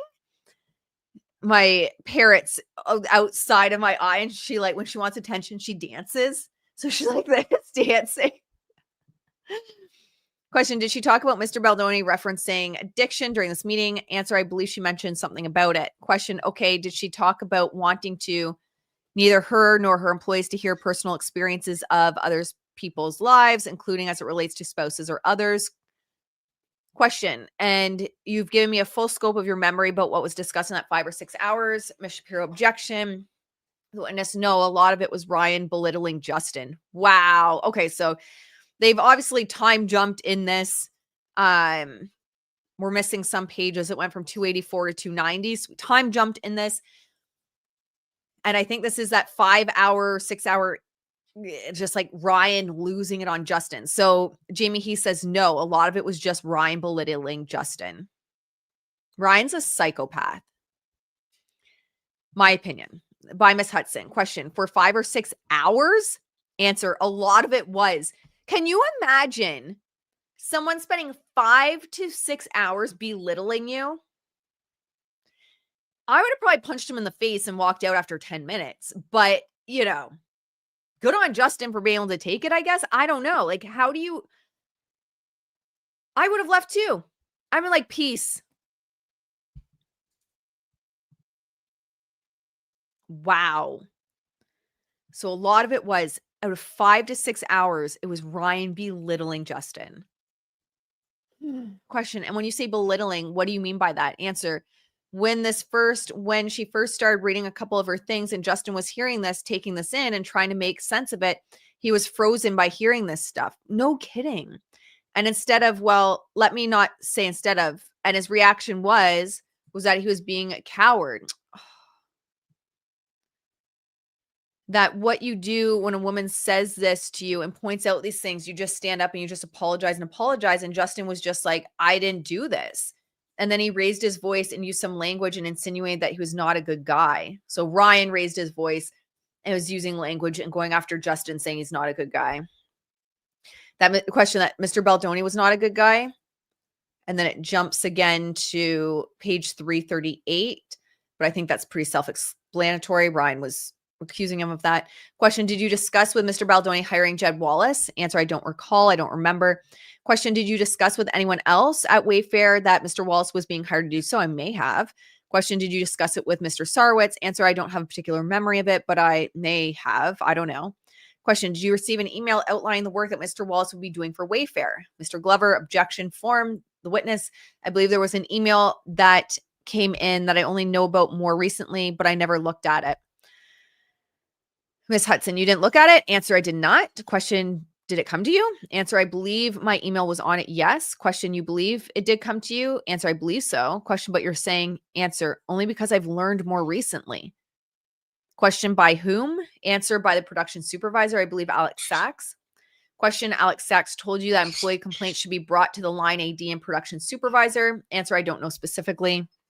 And they're going back and forth about Alex Sachs. All right, let's keep going. Hey, don't start. Is this Justin Baldoni? Justin Baldoni's deposition.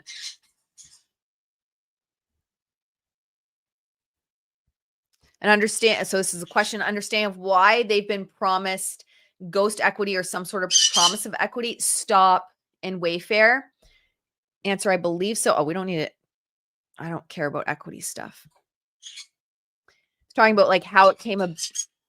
Okay. Can we be good? Everyone's driving me crazy today. We're going to take a nap because you are not screaming for the rest of this video. Thanks. All right. The bird makes me think of my parrot's house. Oh, the screeching, I can't deal with. I can't deal with it. Okay, so talking about how Wayfair came to be. Are you the chairman? I am. Do you hold any other titles with respect to Wayfair Studios? I do not. Do you hold any responsibilities with respect to financials? No. Would you say that Sarwitz is the money guy and you're the creative force behind Wayfair Studios? Answer, Sarwitz is quite creative, but I think, and that's cut off. They're going over who the original COO was.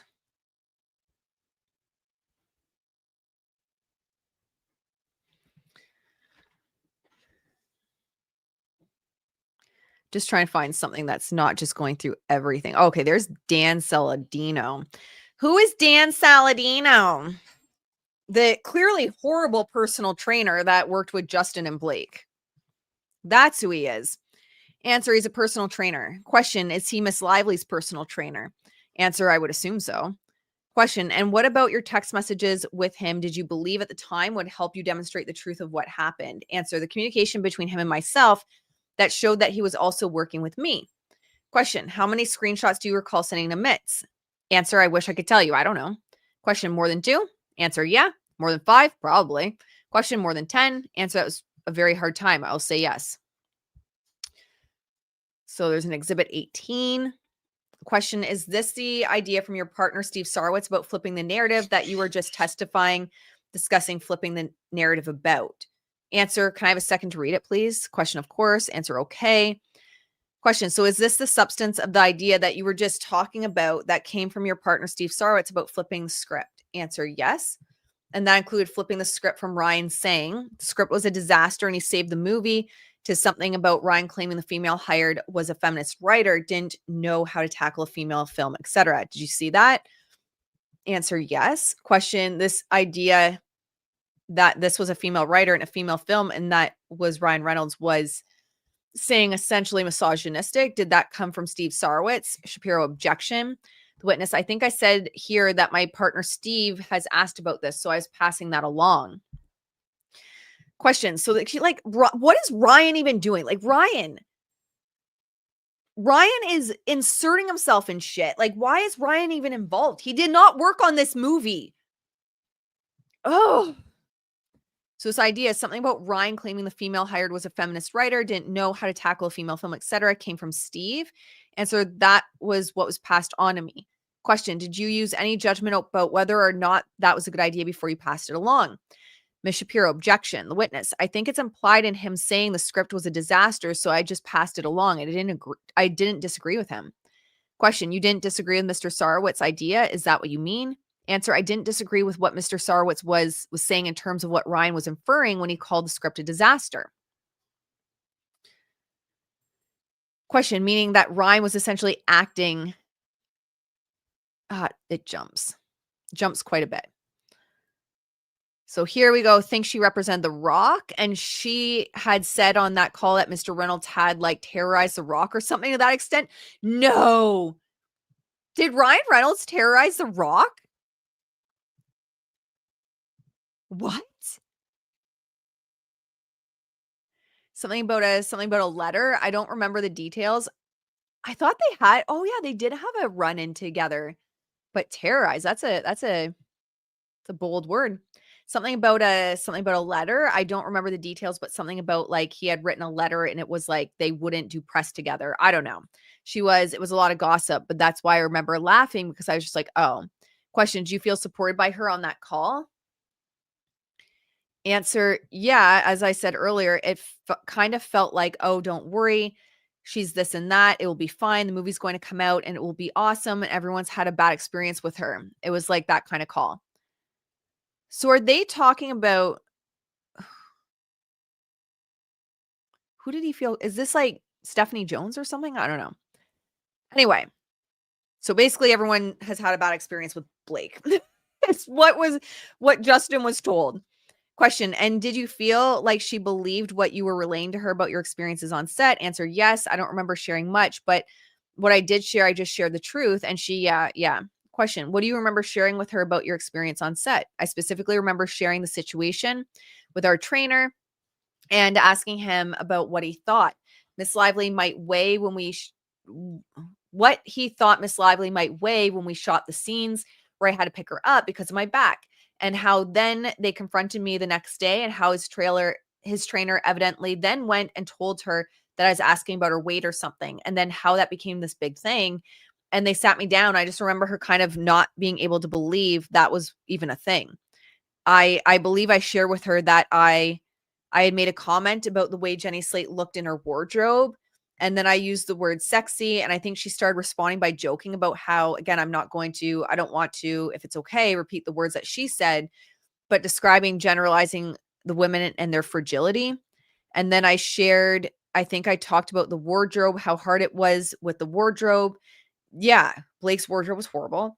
And just that it felt like it was just a very hard experience. Like that's kind of what I remember. Question, do you remember sharing with her any anything else regarding your experience on set or the call? Question, and can you describe that journey for me briefly here? Answer, do you want me to describe my whole book journey briefly? Question, is it possible? Answer, I'm happy to try. I just don't know what brief is. Question, I'm just trying to understand what was the idea behind the book and the podcast. Or is she trying to get him to say, like, I just feel like she's trying to corner Justin, as I'm imagining this is Ezra, where you're just supposed to believe all women. I think that's what she's trying to do.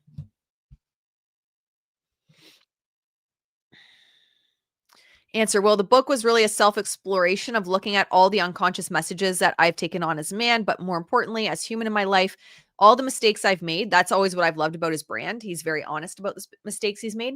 The social constructs and kind of invisible scripts that I maybe have been living by that I wasn't even aware of, and putting them in a form that I was hopeful could help other men. And the podcast, I think, was, to answer your question, was a way to have a conversation around those same topics that oftentimes were uncomfortable, so that we could have something for men outside of the book.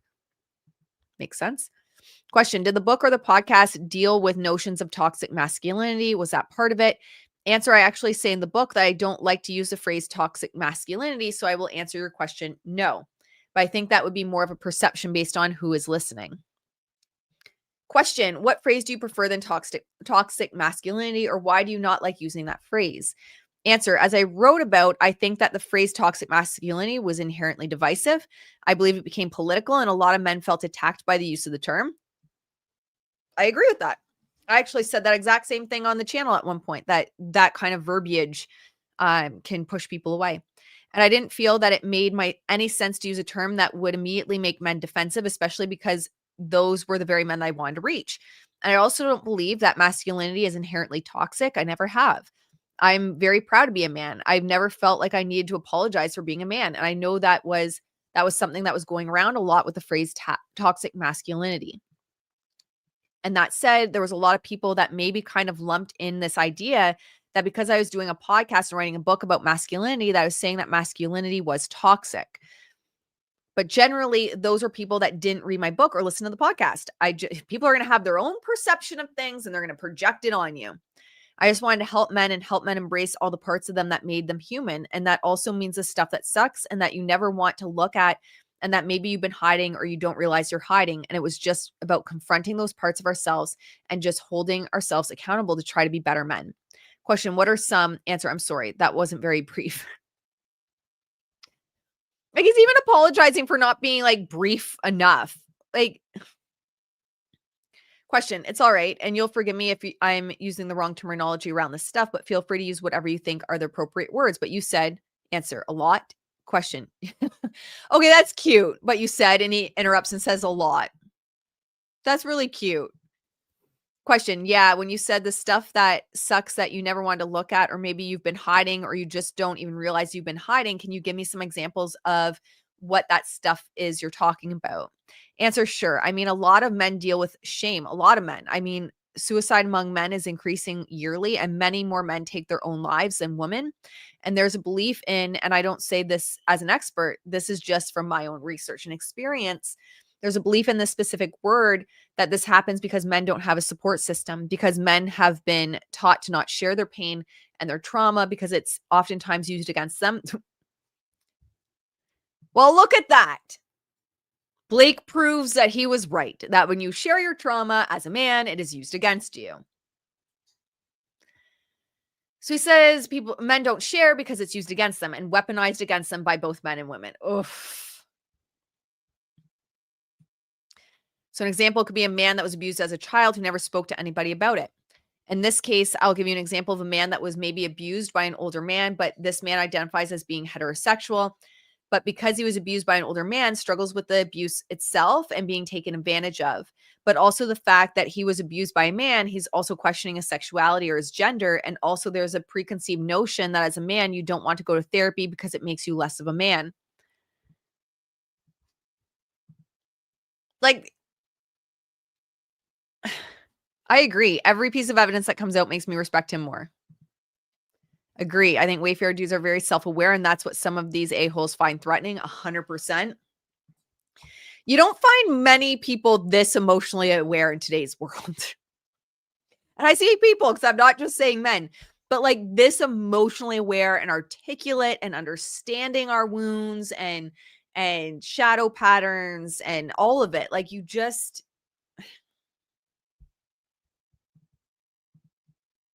honestly, this could just be like another book. So perhaps this man didn't get the help that he needed, and he was, as we say, suffering in silence, but he didn't know who to reach out to. And instead, that man took all of these feelings of shame and unworthiness and confusion about what happened to him, blamed himself, and would take that out on other people, maybe other men, maybe other women. Maybe this man himself became an abuser. And the whole idea is that this is something that as a man, you would find embarrassing and shameful because it's not something that is socially accepted or acceptable to talk about. So the hope was to normalize getting the help you need and normalize vulnerability. Let men know that they're not alone, that there's all kinds of examples of these types of things. I'm happy to name another one if you want to.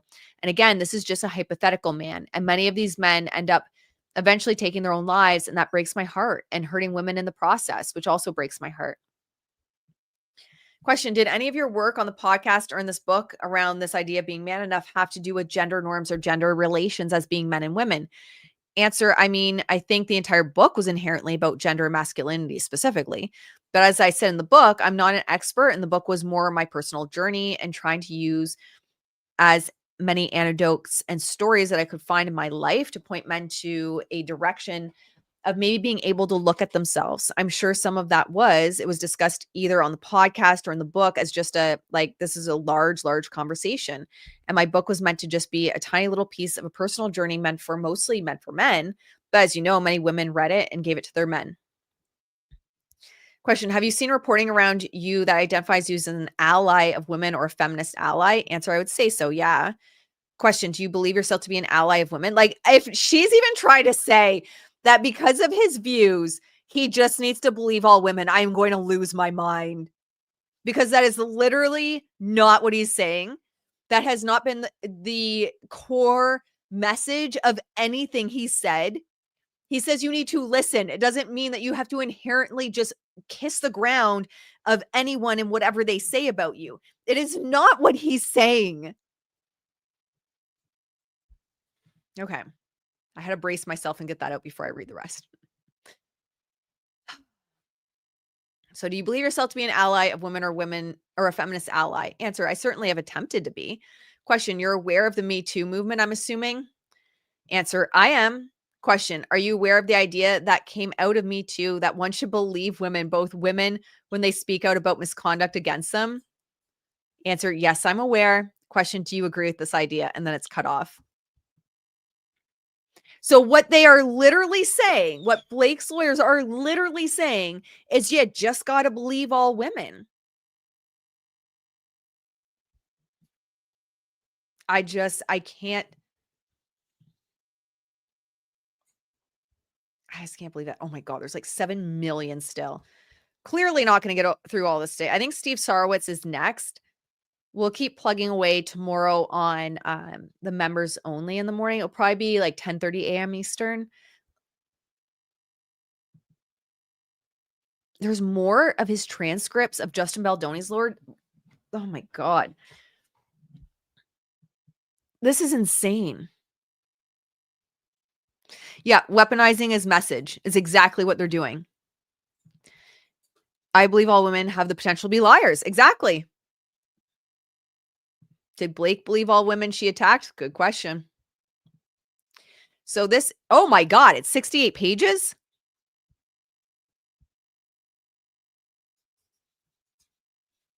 All right, y'all. What time are we at? We're at 2 hours. All right. We are not getting into a 68-page document at 2 hours. Holy shit. Okay. No, we can't do that. Okay. Let me see, though, if I can find. I just want to check really quick before I let you guys go. The Not Actually Golden video.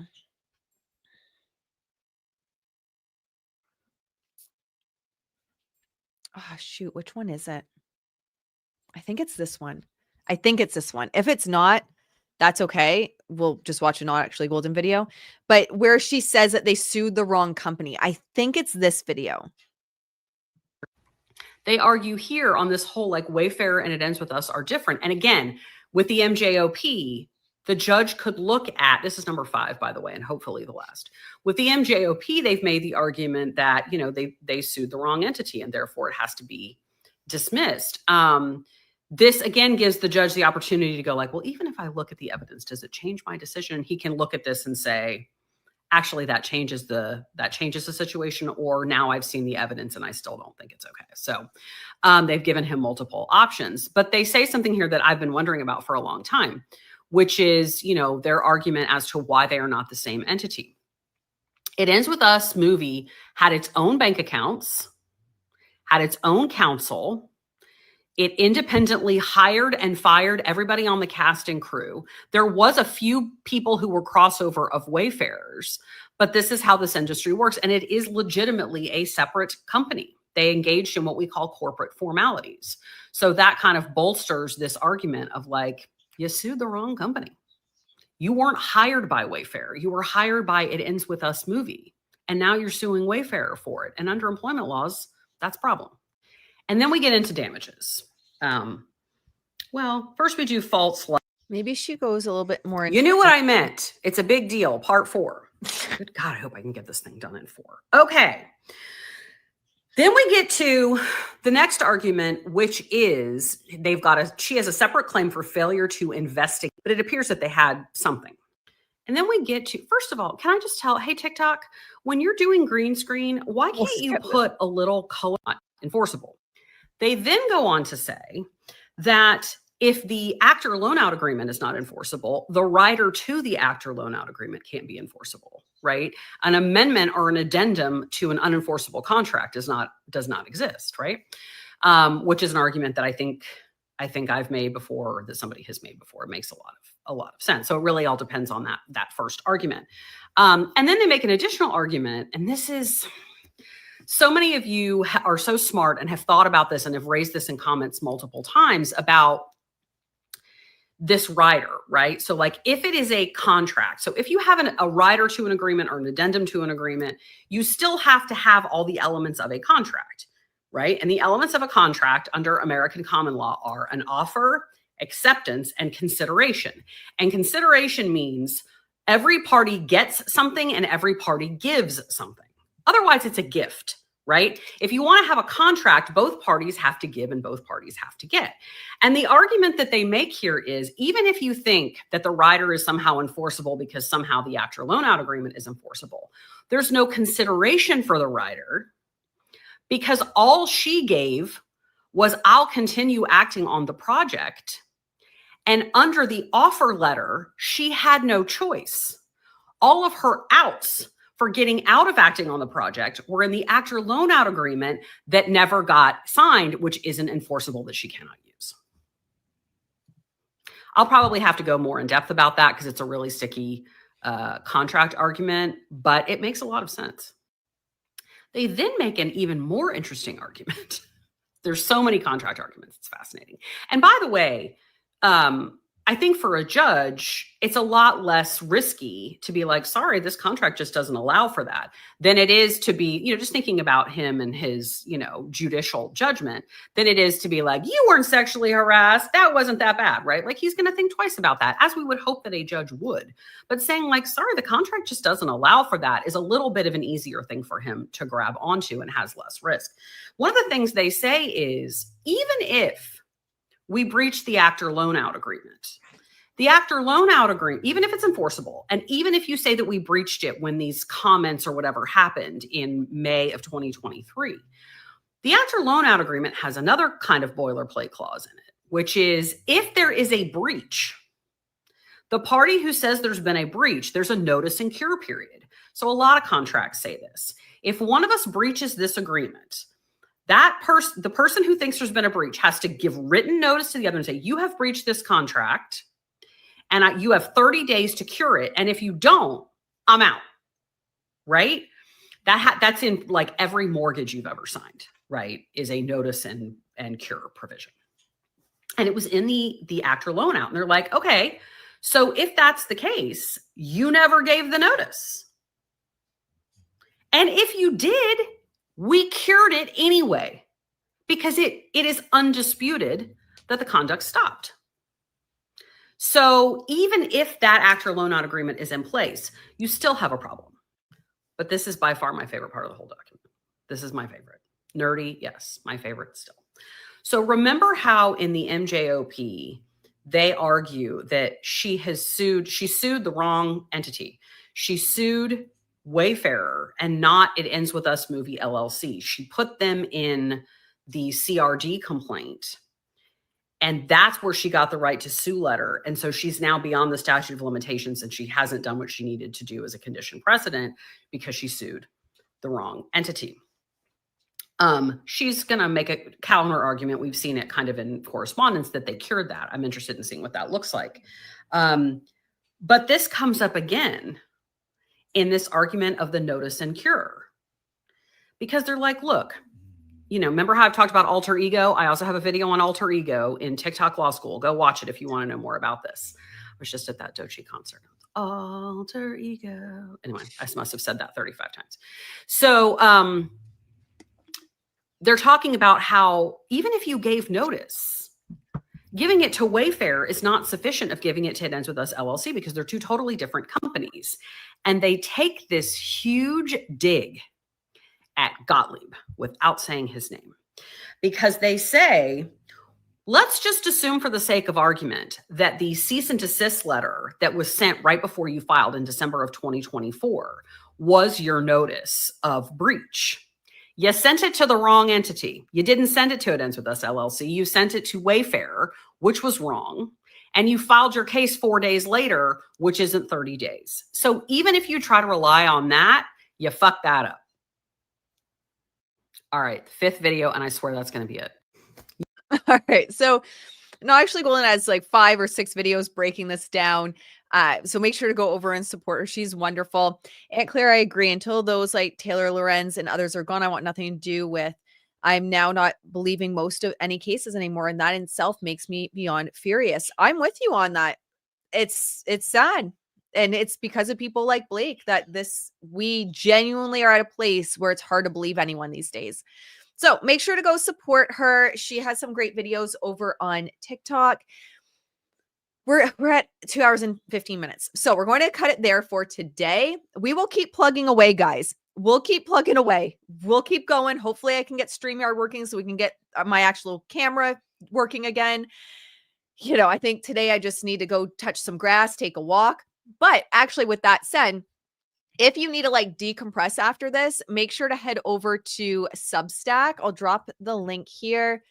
We have, I think today was day 12 of the 30-day gratitude challenge. And it's just, you know, at the end of the day, the whole point of it is also just the mental health aspect. It can be so heavy being involved in cases like this and watching cases like this and hearing about all this just disgusting, vile behavior that people like Blake and Ryan engage in and feel that it's okay to treat people like this. And it can be really hard on our nervous systems. So the radical happiness movement, let me just share it quick. I'll show you guys. Is like a business that I am the face of right now, but the idea is to like move it away from that eventually and have it be its own movement.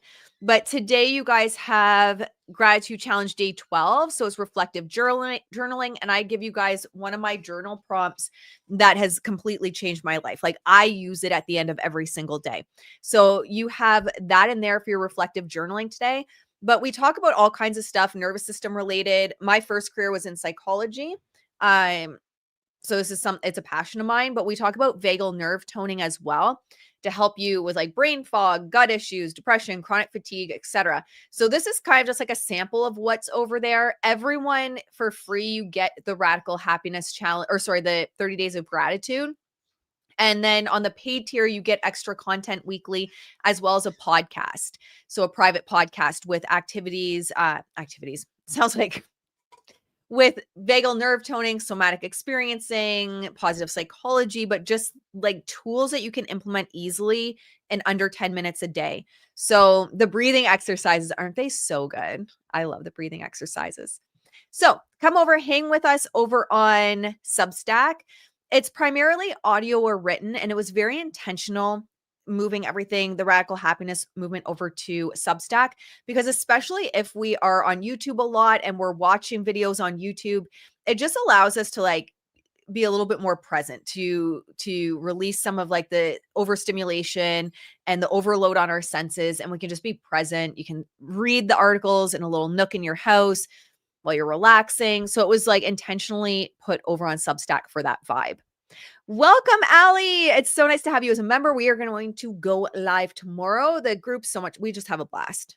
We have a blast. It's so much fun. I need that desperately. Well, head on over. We would love to have you over there. It's just like a relaxed place, a little bit of a sanctuary. But anyway, my friends, that's what I have for you today. Thank you so much for hanging out with me. We'll see how my energy is doing tomorrow. If I'm doing okay in the energy department, then I will go live on the channel, but I don't want to promise it at this point in time. But we will go live for the members only, probably around 10:30 a.m. Eastern. All right, my friends, it was so nice to hang out with you, and I will see you in the next one. Bye, guys.